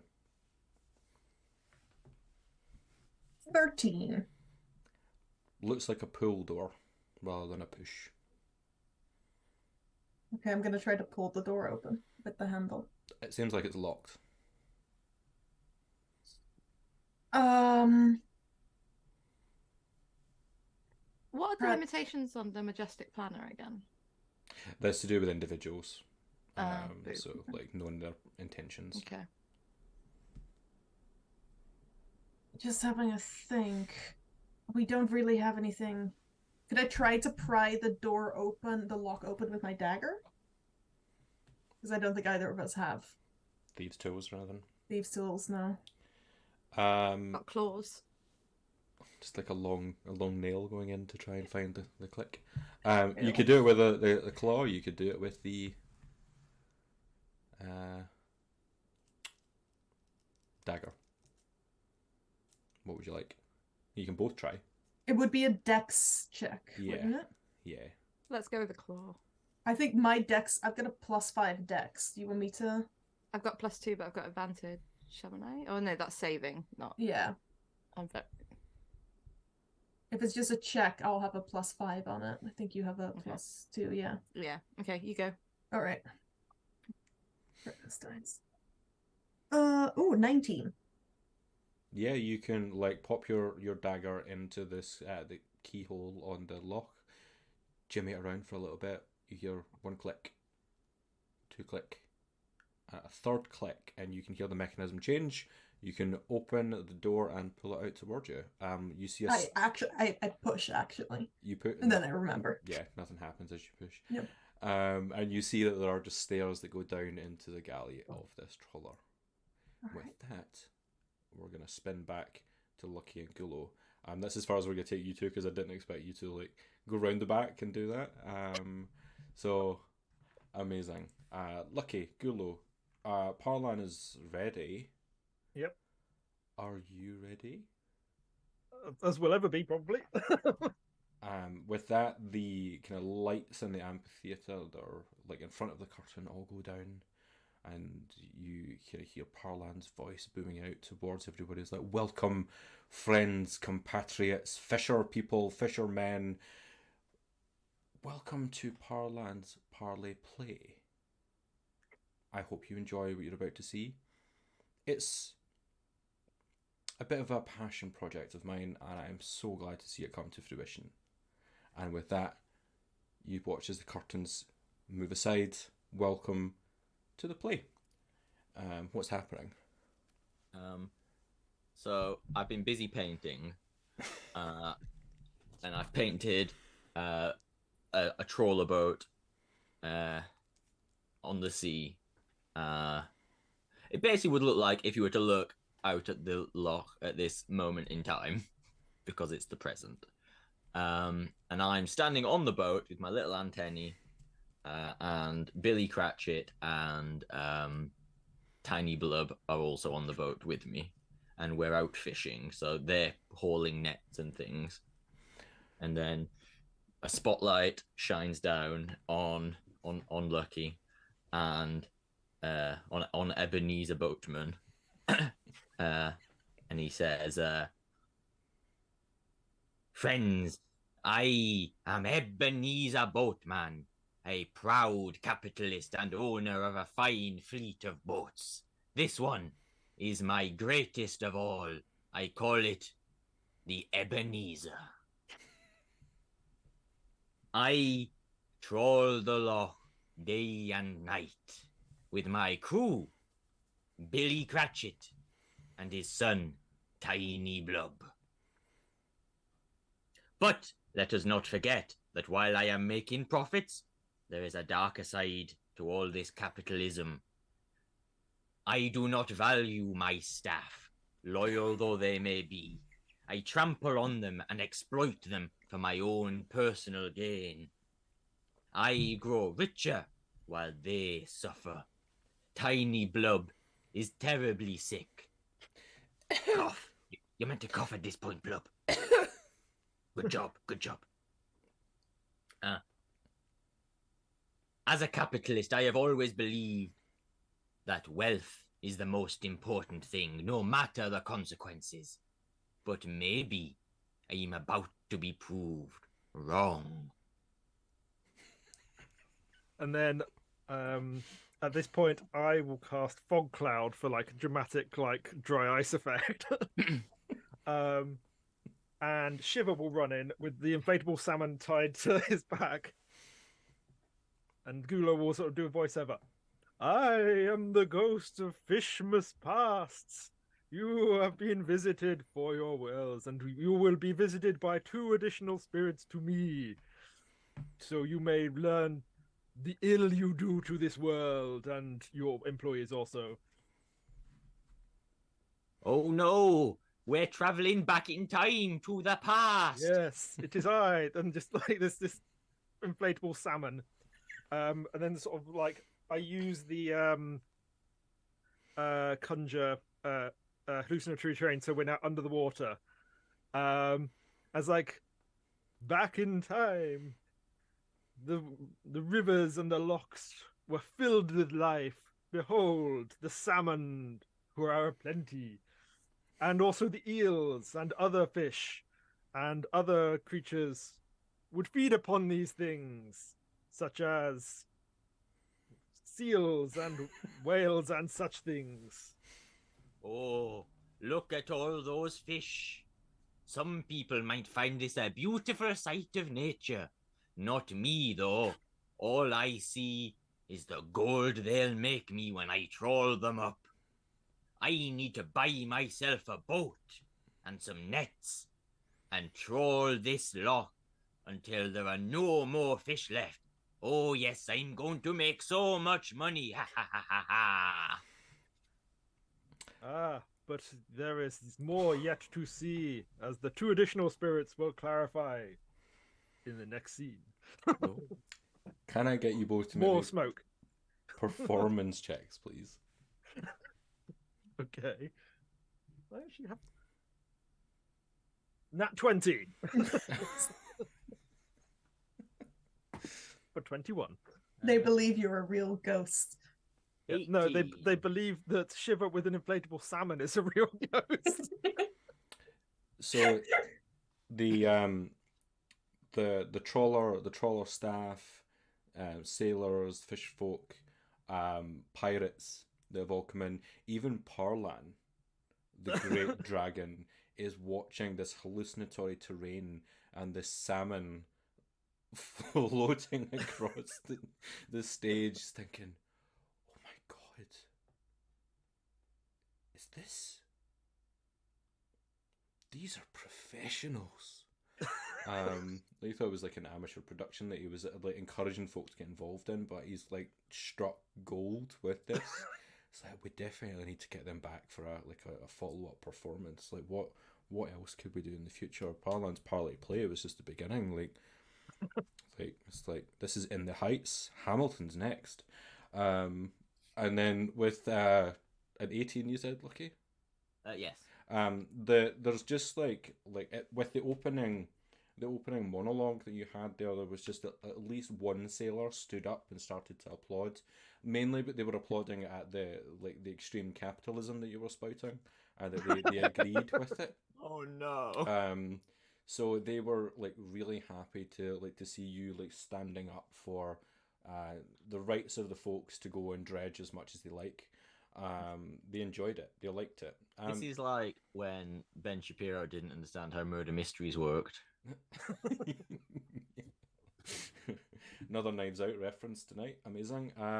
Blub is gonna roll for that cough, which is gonna be a 13. He needs to work harder. Like, people are not really expecting that it was like he doesn't even have a crutch. That's definitely not Tiny Tim Cratchit. I snap off one of my antennae twigs and give it to Blub. Tucks it under his arm, coughs again. Scene 2 in this act. Do we have a plan? Yes. So it's like, well, Now, bear in mind, Gulo. Bear in mind that we've got 5 more scenes to go, and we've already done Fishmas Past. We're gonna have to pad out Act 2. yes. Maybe we could do a song in Act 2. Okay, so I think at this point we'll have a discussion between the ghost of Fishmas Past and Ebenezer Boatman. Like, really? Is that what you got from this? Seriously? Do you not see the beauty of this majestic world that you wish to just plunder? I see many things. I see fish that I can sell for food. I see dolphins I can sell for food. I see corals that I can sell for, I don't know, decoration or something. I don't really know. But I'm sure there's a value in them, because everything has a value. I would even sell my own mother if I thought she would turn a profit. And you say you could live without profits, fish ghost? A man in the crowd just stands up and goes, "Yes!" Okay. Billy, I think it's your time to ask if you could have a day off or something, because it's your birthday, and then I be mean to you and they all feel sorry for you. Yes. And cough. Blub.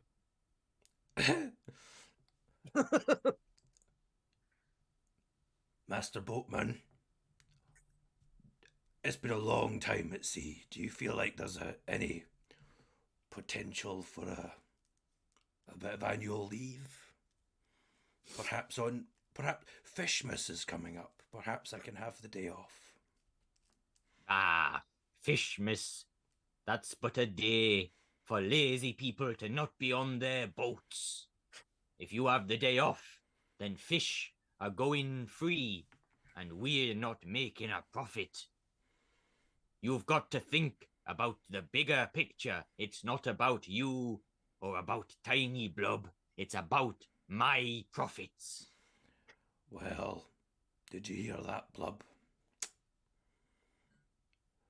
No fish miss ours this year. Oh, well, that's sad to hear. If I don't get me the largest trout in the village, then I might just not make it through to next year's season. Well, I think we should set sail again. We've sat idle long enough, Billy. I think we should sail that way, towards those particularly majestic-looking seals. I'll get the clubs.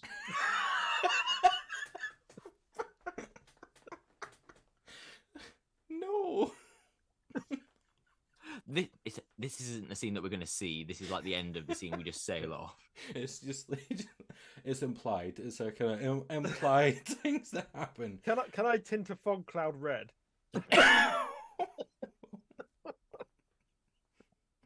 To be fair, right? To be fair, though, like theatre in the kind of modern period was very gruesome. Mm-hmm.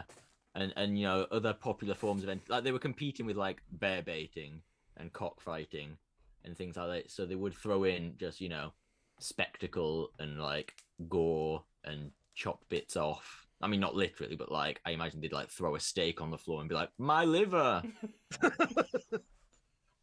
So That's what I do. this audience is hungry for red fog.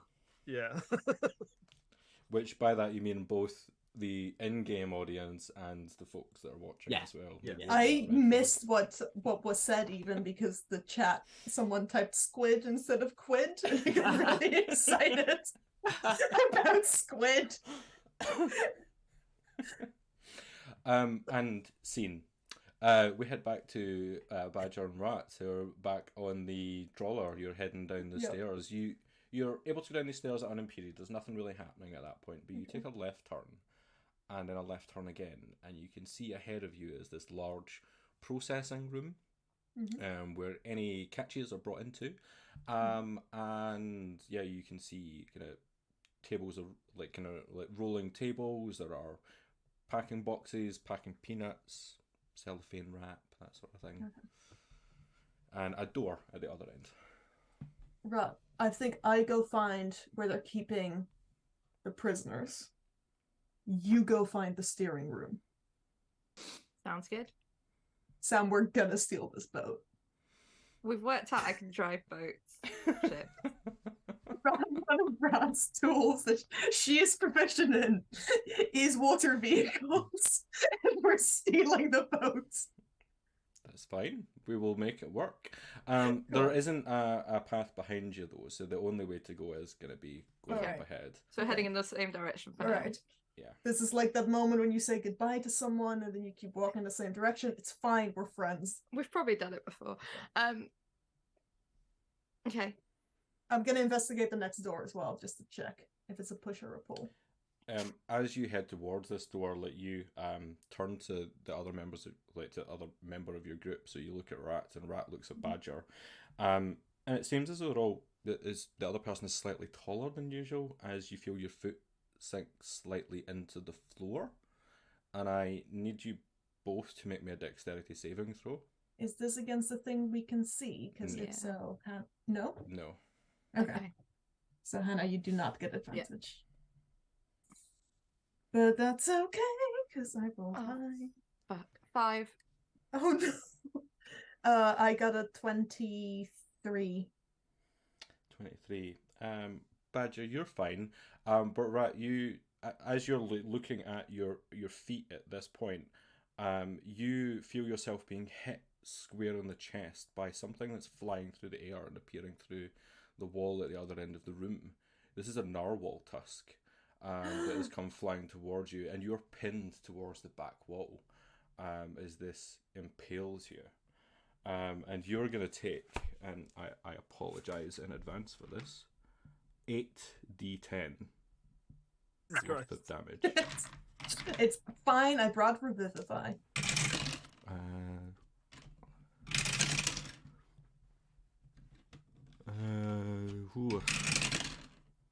And that Oh no. Math Sam. That one. That is going to be 63 points of damage. And you are pinned against the wall. This is not Reg Narwhal. Reg Narwhal is not this sort of character. We'd never do this. Reg Narwhal just has a blowhole kink. Yes, it's a very different thing. Yeah, Which you're is why pinned he against the haunts my dreams. Okay, and did we see now where this narwhal tusk came from? Yes, there was like a little kind of opening at one end that seems to have been triggered by you stepping into the floor, and it has moved out at a high speed. All right. I'm gonna assume Rat can get herself unpinned, and I'm gonna go check and see if this trap's like resetting or anything. Okay, so you want to investigate to see if it's resetting. And Rat, at that point, could you make me a dexterity check, please? Is this for something I can see? Well, it's impaled into you, yes, so you can definitely see it. Okay. Sorry, is this save or check? Just the check, please. Okay. So I don't get advantage.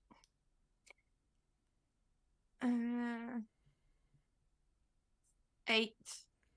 No, you stay pinned. You're not taking any more damage, but you're still pinned against the wall. Oh, be there in a sec. I got a 13 for investigation. I just don't want this thing to shoot out again if I get Rat unstuck. You can find that there are 2 pressure plates in this room, and you can see that one of them is resetting. Okay, but I can see where it is. Yeah. Yeah. Okay. Yeah. All right. So just remember where those are. I'm gonna go see if I can help Rod get unstuck. Okay. Yeah, you're welcome to do it. If you both, in that case, if you're helping, if you could make me a strength check. And you can make a dexterity check again, Rat, if you like to try and get yourself out. Okay. Oh, strength check. I rolled a natural 19, and I have a +0. 18. Yeah, you are removed from the wall. The narwhal tusk is removed from behind and can be removed from you as well, and we're not going to expect you're going to bleed out. You're going to be fine. But the narwhal tusk is out. I'm gonna pocket that. The narwhal tusk? The narwhal horn. I'm taking it with me. Okay. I should have expected, but just to be clear, I haven't statted it. Nope, I'm not excited. I will stat it for you to use at another point if you want to. Yeah. Yep. Okay. I'll point out the 2 pressure plates I spotted to Rat as well, and then we'll move across the room, I guess. Yeah. And there's just a door at the other end. You can get right up to it. Can I investigate the door now? Yes, you can. An 8. It's a door. I tried to pull it open. The door pulls open. Perfect. After you, Rat. So Rat's going first. Oh, do you want me to go idea? first? No, I'll go Yeah. first. I'll go first. Badger, as you step into this room, you send this. You feel this kind of energy pulsing through you. This arcane energy pulsing from your toes out to your nose, as runes suddenly begin to spark and crackle all around you. And I need you to make me a Constitution saving throw, please. Oh, I'm not terrible at those. 16. What size are you? I am medium. You become small. Sam, I threw this exact same trap at you on the anniversary. Did I again? We're having a good time right now. Okay, I am small now. Okay, and what size would you say by being small? So Badger would have been probably like 6 feet tall, so it's probably about Lucky's height now. Lucky, how tall are you? About 2.5, 3 feet? Yeah, something like that. Yeah. 2.5 feet tall. Okay, Yeah. you're fine. Sorry, Rod, you're the only big one left. And nothing else is really going to happen to you at this point. But you can see that off to your left there is a sign towards the brig, which would be your steering space on this trawler. So, all right, that is where you could head. Badger, you can head off in the other I'm going to direction. continue on. Yep. Okay. Split the party more. Split the party more. And with that, we'll come back for Act 2. Scene 1. Okay. We've had a very brief interval while the fog cleared, and we've repainted the stage so that it's the present day and things are more dilapidated. The illusions, there's less like flowing life there. It's just odd fish. And Gulo is like in the sort of suddenly like next to Ebenezer Boatman, but just like draped in all these like nets. I am the ghost of Fishmas present. I am the world you live in now. Oh no! Behold what you have wrought. What is it you come to show me, spirit? Look, well, for behold, across this lake you have dredged the fish from the water and the shells from the seabed, all in the name of vain profit. I do see there are far less fish and other creatures than there were when the last spirit visited me. I see as well the ocean, the loch is more still. There is less life in it. There are fewer boats than there were before. Indeed. And the people, they're not looking too happy either. How do you feel, Billy? This fish is thinking, because it's very confused because you're talking about how there's less fish, and it is technically a fish, but not. Like, this is. I said less, Billy, not none. Yes. You do still exist. I am a catastrophic thinker. Is Billy Bass. Billy Cratchit.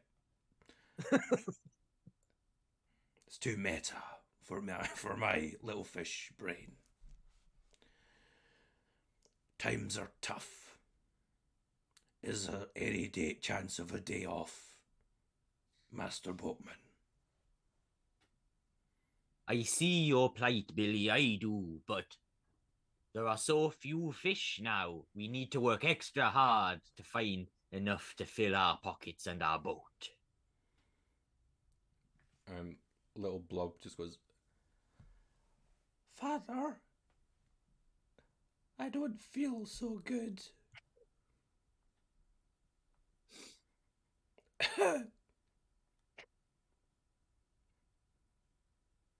Tell me, spirit, what will happen to Tiny Blub if we pursue this course much longer? That is a job for the spirit of Fishmas yet to come to show you, but it ain't good.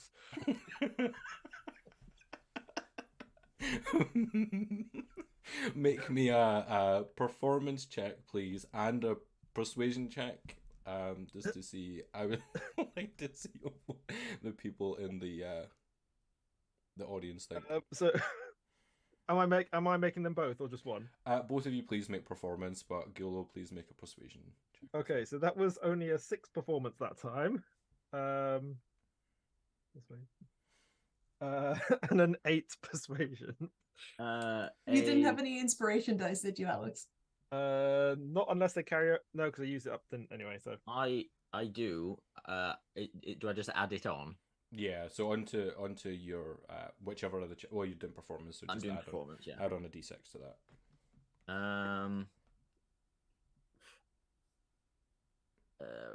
14. 14. They're beginning to feel that the pain and strife of seeing what's happening in the world is pain and strife that Lucky holds. And not necessarily fully believing Ebenezer, but they definitely see that the actor is committed. Gulo, they see right through you. And they are not particularly inspired by the idea of Fishmas' future and what that might bring. And as you do that, Parlan's looking like, I hope this picks up in the next scene. And as the dragon is kind of sweating a little bit, two small pixies run up onto the stage and unfurl a banner. One of them's got blue hair, one of them's got pink, and they just both throw tomato soup into the audience.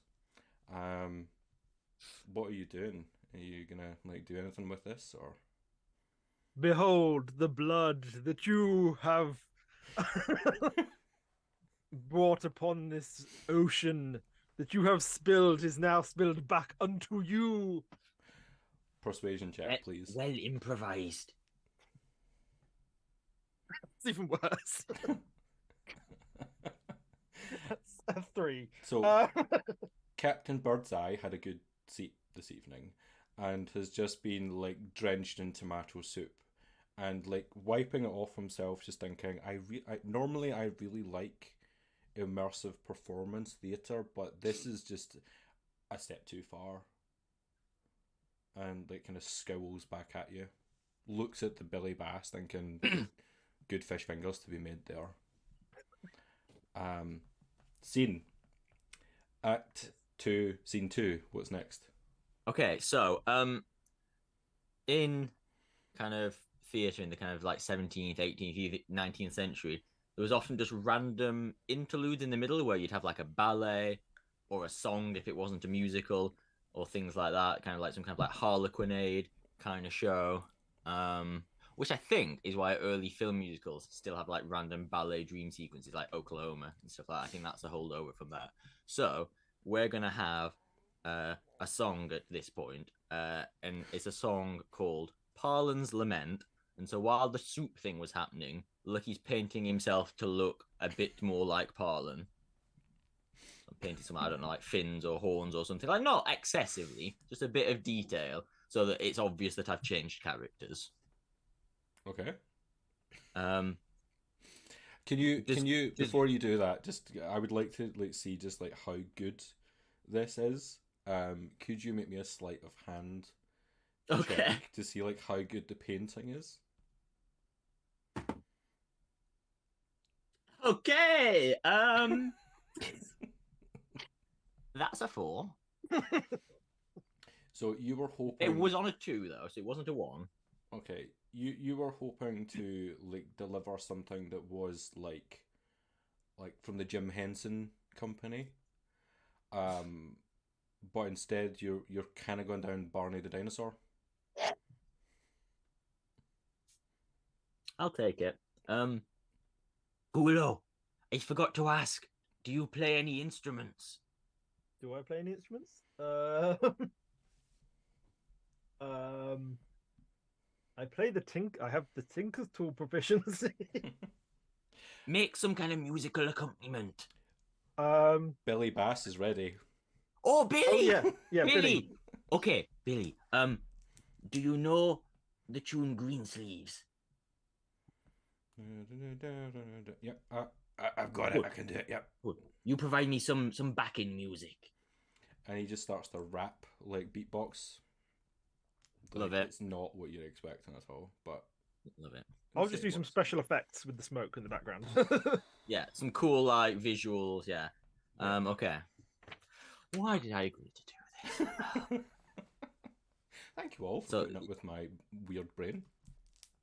Lucky now, looking like Blue Barney the dinosaur, steps forward to deliver Parlan's Lament. Blue Barney the dinosaur. Once I roamed these skies with pride, my home was vast and my kingdom wide. Now I see my land destroyed, where once was fire, now there's void. Now this bit's the chorus, so if you want to join in, now is a good time. It's the same later, so remember it. Oh, where have all my lands gone? Where once I ruled, now I mourn. The hunters come and the fires burn. My heart is heavy, the future blurred. Maybe do some fire effects, Gulo.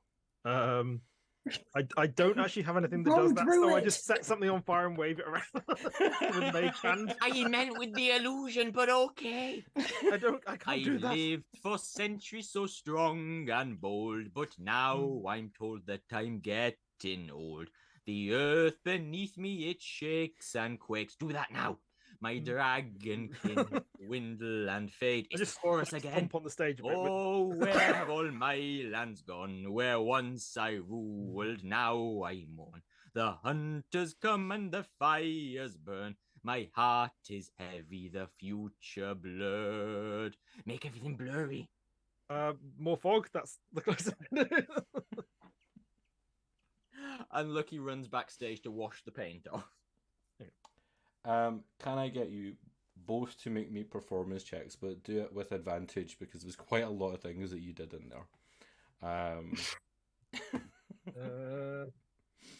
Ooh, that's better. 30-20. Nice. 14. As you both exit stage, you can hear that the audience are still continuing to sing. They're singing along with this Harlan's Lament, and the dragon, who's never heard this song before, is very, very impressed, and is really looking forward to the final act of this play. Like, he's feeling confident that we can bring these fisher folk on board and make sure that we return the lands to normal. Returning back to the trawler, Rat, we're going to come to you first. We've changed of plan. Badger's coming with Rat to the helm because Rat's not doing too hot on hit points, and going to cast a 3rd level Cure Wounds on her as well. Okay. Cool. And then I will run off. Oh, nice. I rolled 2 8s and a 7, plus I get to roll a d4 thanks to my sickle, and I rolled a 4 on that. So that is going to be 16, 20, 27, 31 hit points back to Rat, which Thank is you. 1 less than the max that I could have given you. Oh, back up to 73. There we go. That's better. So an almost fully recovered Rat is heading towards the brig. Badger, you're running back off in the direction you said you're not staying. Well, if Rat, you want me to go down now? You all right? Yeah, you can go. Yeah, all right. I'll go down. Okay. You are able, like, this, there's no one really on this trawler. It's fairly, everyone is watching. You can hear the singing that's coming from the amphitheater. You're like, what's that? And you start to hum it. You're feeling it as well. And you can make your way into the brig and find that there are the controls in here in order for you to take control of this trawler and head out to sea if you want to. There are a couple of different things that you'd have to do and things that you'd have to locate. You'd have to locate the starting switch. I don't know how boats work. So you're just gonna have to. You're just gonna have to work The with it. important thing, Sam, in this situation is that Rat is a former pirate, so she knows how boats work. Yeah, I can't explain it. So you'll need to look for something to turn on this trawler. Something to stick it into reverse. And then something to guide it. So you're looking for some sort of steering Rudder. equipment. Or Is it rudder. rudder? The rudder's the thing on the outside. So Yeah. it'd be A steering Wheel. wheel. a Yeah. steering wheel will do. It is a wheel, isn't it? It Yeah. is. Yeah. So yeah, if you want to make me a little investigation check to see if you can Okay. find the I'm room. going to point something out to you, Rat, which is you have a cantrip called Guidance, which you can give yourself a d4 dice to add to ability checks. Thank you. So you can use it as often as you want. It just takes an action to cast. So you can do that before. So it works your on ability myself. checks. Yeah. It works on myself. Yeah. It just you have to touch the creature, but you can touch yourself. Okay, we'll go for that. So you can add a 4-sided dice to your Okay. rolls. So... And you'll get your proficiency as well because it's a boat. Yeah. And it's a tool that she's proficient with. Yeah, that's fine with me. Okay, yeah. so I'm doing investigation Mhm. +4 plus a d4. Yeah. Okay. So, for God's sake.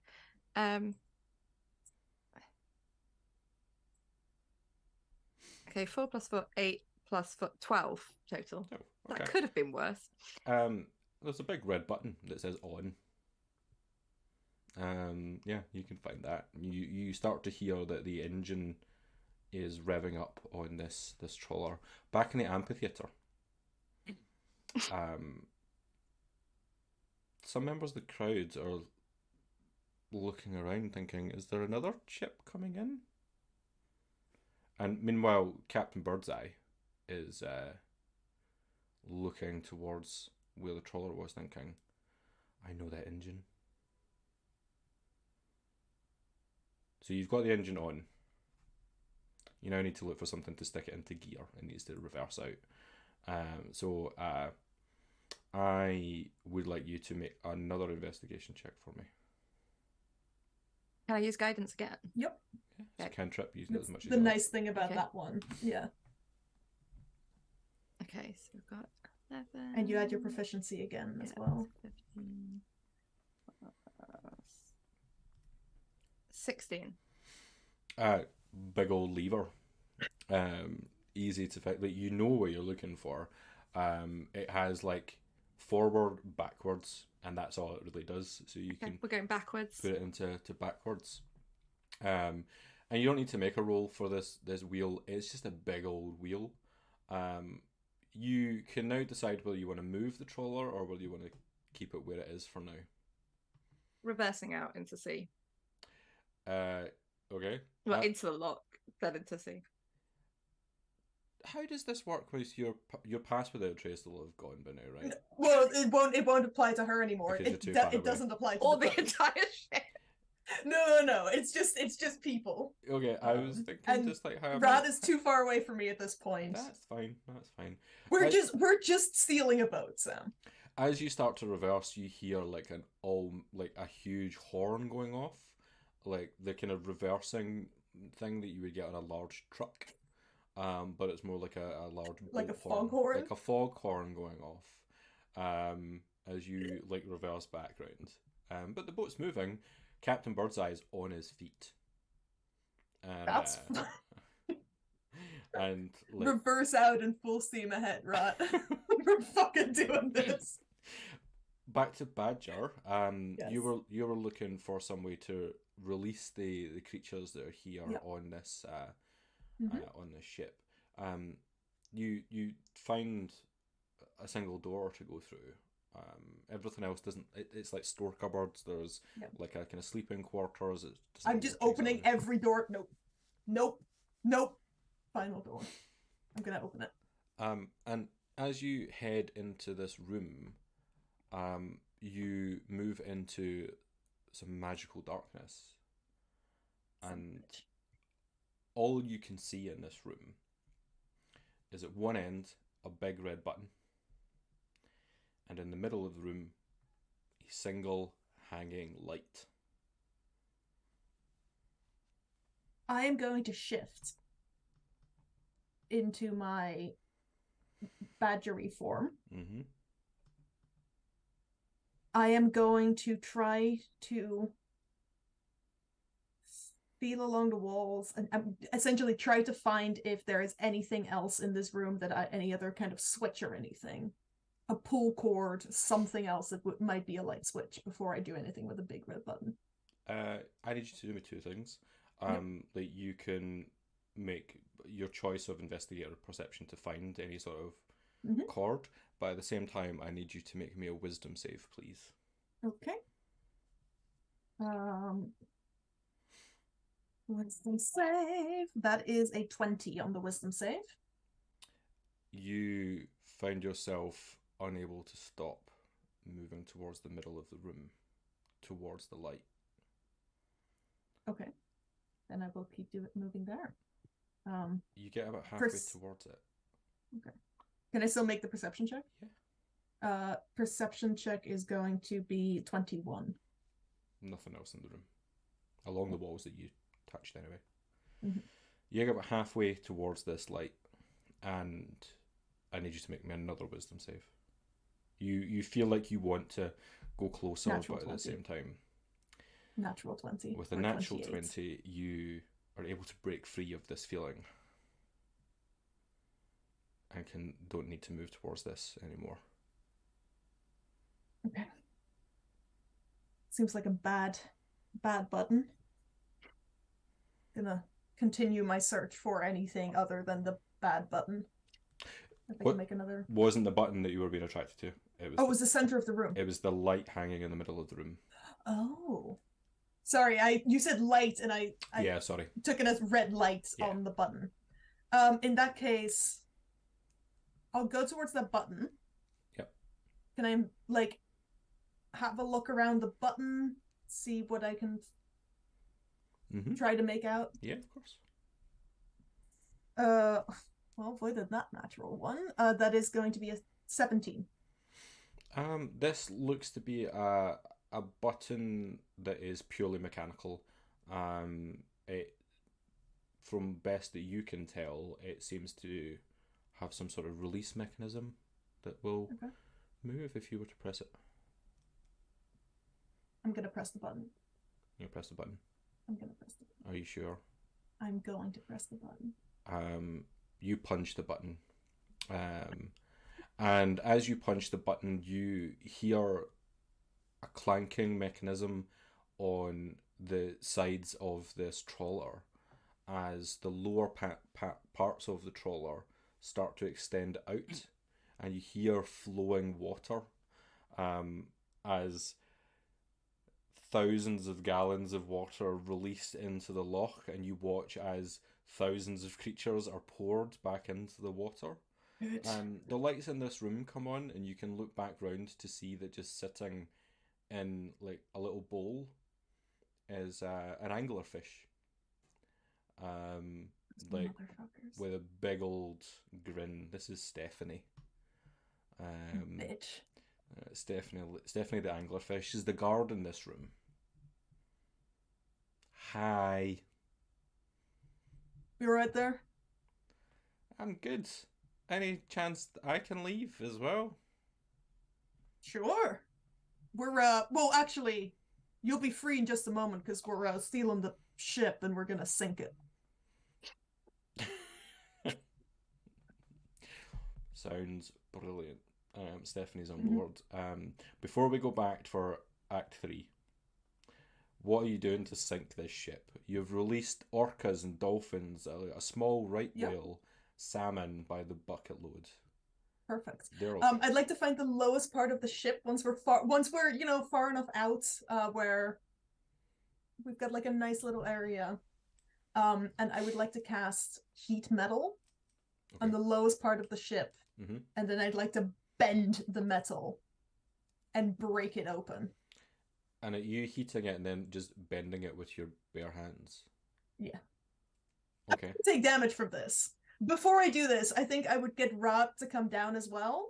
And I'll cast water breathing on both of us so we can then just swim out through the gap.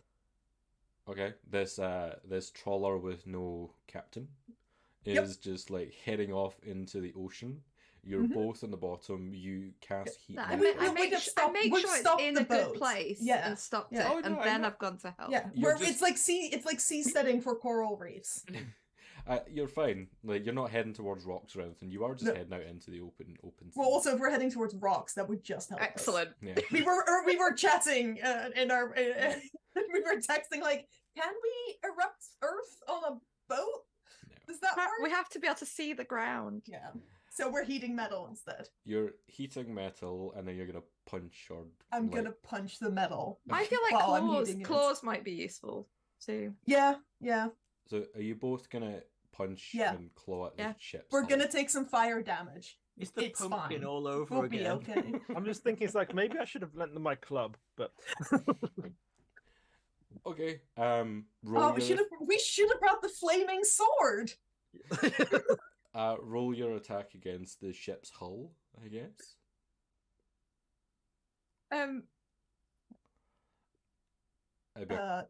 Claw attack for your Hannah. Yeah. For me, it's a 22 to hit. I'll roll some fire damage. 19. Okay, you're both able to hit it. We both take 10 points of fire damage. Okay. So you punch, you claw, you both feel as your hands are burning, But this is like damaged metal at this point. It doesn't take too much to punch your way through. And you watch as the water starts to seep in and in and in and in. And as that happens, the hole in the hull starts to increase until a point in which water just floods in and you're sucked out in the pressure change off into the sea. Well done. But we can breathe, it's fine. Yeah, you're fine. You're just going to hang out and wait at this point and... Probably slowly swim back to shore. Cool. Might change back into a beaver, actually, to avoid suspicion once we get closer. There's gonna like that beaver in the gift shop's gonna get arrested. At a later point. Back to Act 3. Those crabs saw the beavers, and the crabs were still in the ship as far as we knew when we sunk it. And they believed us, or at least they believed we were beavers. Exactly. Back for Act 3, the crescendo of this entire session, finishing it off for Scene 1, Act 3, and parlance, parlay, play. Captain Birdseye has started to run. You need to try and entice him back in. Okay, so we open with just a spotlight on the middle of the room with just Billy and Blob, whatever his name is. Blub, and Gulo covered in a white sheet that was a toga, and Ebenezer Fishman, or Boatman, sorry. And I've changed the scenery so it's just literally like sort of dark water with nothing in it at all. And then you hear just like, now you meet the final spirit. The spirit of Fishmas yet to come. Now, Ebenezer Boatman, see what you have wrought with your greed. And then I cast invisibility on Blub, so it just fades away. And then it's like, we're off stage. And you just hear this little noise going, and like the voice going, Father. Yes. And then I use wild shape and sort of burst out of the white sheet, and I'm this like huge, mangy, like skeletal starved bear, like looking almost like a skeleton, and I'm just looming over Ebenezer Boatman. Now do you see the future you bring? I do. Please, spirit. What happened to Tiny Blub? Is he okay? Where did he go? He starved to death because you took all the fish from the sea and all the other things that might also be eaten. And then there was nothing left for those who lived upon the sea to feed upon. This is your doing, Ebenezer Boatman. I kind of like fall to my knees and like looking distraught. I'm like, I see now. I see. I thought I was lining my pockets with gold, but instead I was covering my hands in blood. Will all great Parlin's ocean wash this blood clean from my hand? No, this my hand will rather the multitudinous seas incarnadine, making the green one red. I must change my ways. I must find a way to wash my soul clean and make amends for my deeds, otherwise more tiny blubs will die, and their fathers, Billy Cratchit, and even the wealthy capitalists like me will starve when there is no more fish to eat. What can I do, O spirit? What can I do to repair what I have done? You must change your ways. Fishing and all taking from the sea must be done in a way that is sustainable and protects the spawning grounds and doesn't dredge up the ocean floor and other such sensible precautions to ensure fish stocks persevere. And then the lights go down and they come back up, and Ebenezer Boatman is asleep on his boat, and he wakes up and he goes, "Oh, I'm back on my boat. It hasn't sank, and there are still fish around her." And he looks out of his window, and Blub wanders back on at this point, but he's wearing a different hat, implying that he's a different character. You there, in the fetching hat. What day is it today? Why, it's Fishmas Day, my lord. Oh, it's Fishmas Day. I'm back in my own time and everything is well. Say, my boy,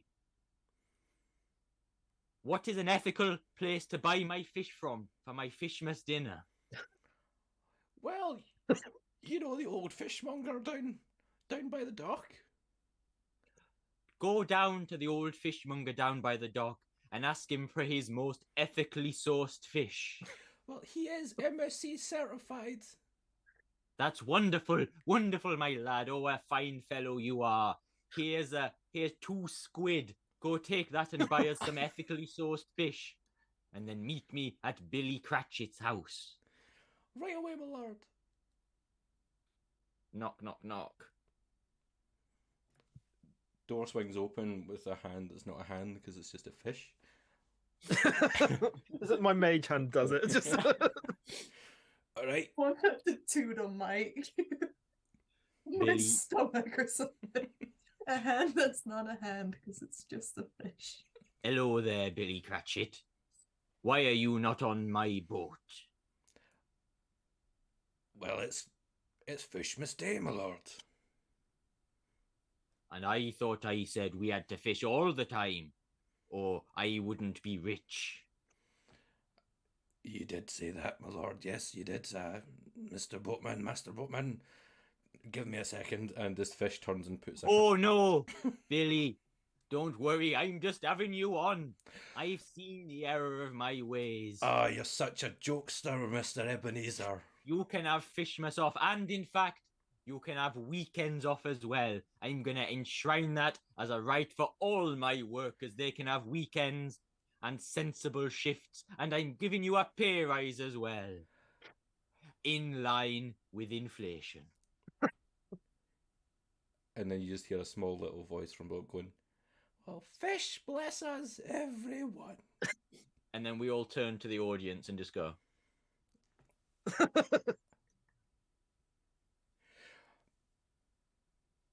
I don't know whether I want to do roles for that because, like, there was. Yeah, we should do it because, like, Captain Birdseye was running off. it's for Captain Birdseye in Oh, but give him particular. advantage, Yeah, Sam. yeah, advantage, absolutely. performance. Yeah. 15. 12. Blub's gonna do it as well.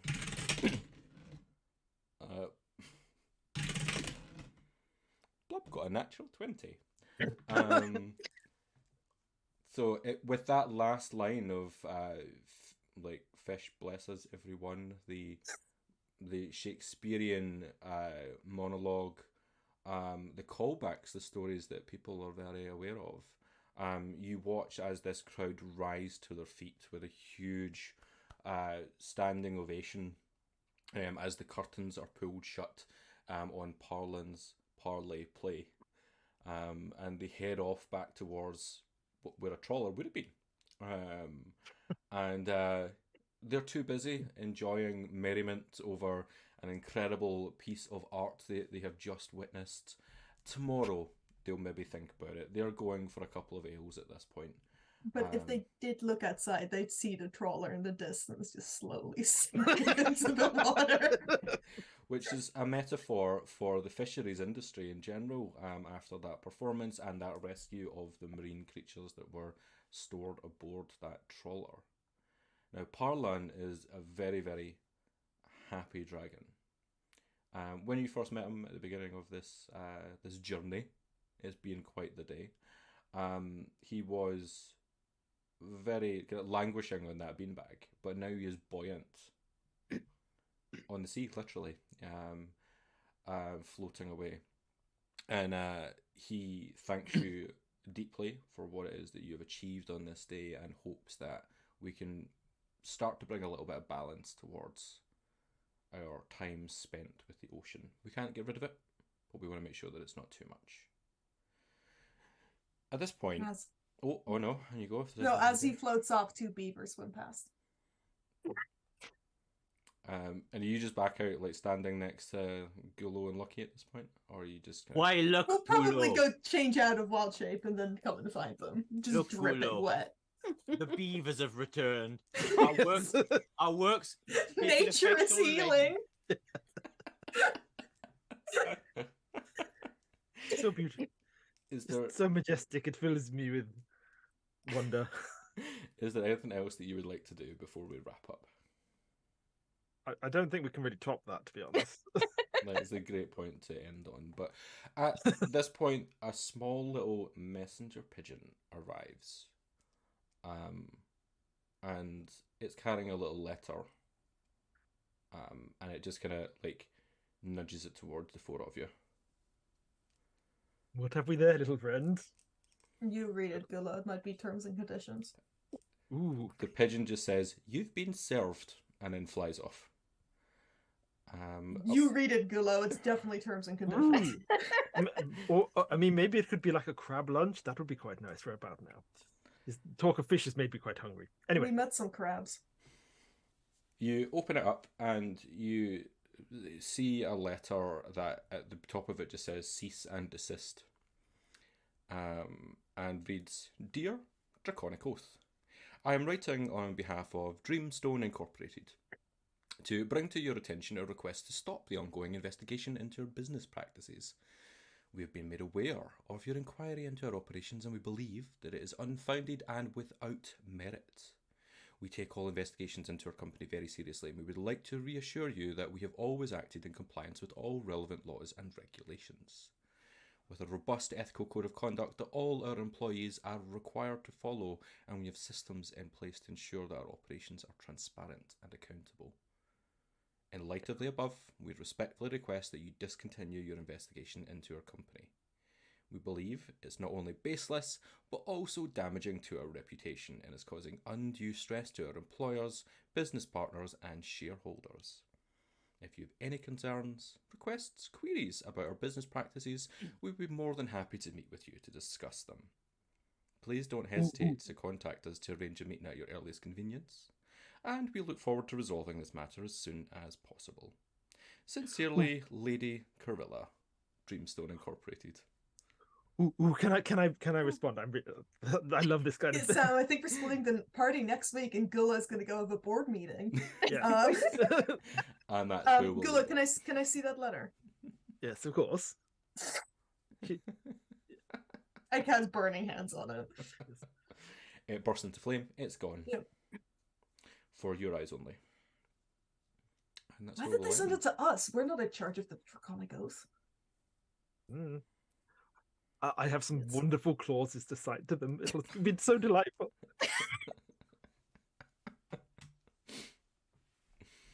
And yeah, thank you so much, folks, for coming on that ridiculous journey this evening. I mean that specifically to you 4 who are playing, but also to the folks that have been commenting and watching along. Thank you so much for sticking with us on what was an incredibly stupid but very, very enjoyable session. Dagmar, over to you for anything to wrap up. Announcements. Well, our February one-shot is going to be on the 24th. We've had to push it back a week from usual because our DM was not available the 17th. We're going to be announcing shit for that in the future. Tomorrow, keep an eye out on our Twitter page. There's another Patreon post going to go up. Finally, now my mental health's recovered slightly. I'm going to need some help making some NPCs for the next campaign. And I think we're going to announce the name of that campaign tomorrow as well on Twitter if you're not a Patreon supporter. I'm also doing something tomorrow, which I'm going to use Science and Sorcery to plug, which is I'm going to start advertising for my public engagement study, which is going to be part of my PhD. I need people to join me for about an hour and a half in March to play a tabletop role-playing game I've designed where everyone plays an archerfish and you have to go on some adventures, and there will be a couple of surveys and questionnaires, and it's essentially for me to actually do a study on how effective TTRPGs are for science communication. So that's exciting. Sam, Alex, and I are for hire. That's a new thing. Yes. We're advertising, we run training sessions. So if you work for an organization, you want us to come and teach you how to use TTRPGs for engagement, send us an email. And we're available. That's the only Science and Sorcery announcements? I'll be back on Friday evening playing Red Dead Redemption 2, Yes. Which Sam's was, doing some game streaming as well. I think next time I will actually be at the point where I can go bird watching in game, which is all I want to do. I just want to get to the point where I can take this old grumpy cowboy and fill a sketchbook filled with lovely drawings of birds. God, you're such a nerd. I know, and I love it. But other than that, I think that is us, yeah. Yep. All right, in that case, we're going to be back here next Wednesday for the penultimate episode of These Lands Call for You. Very exciting. Hope to see you all there. And with that, thank you for joining us, and we'll see you next week. Good night, guys.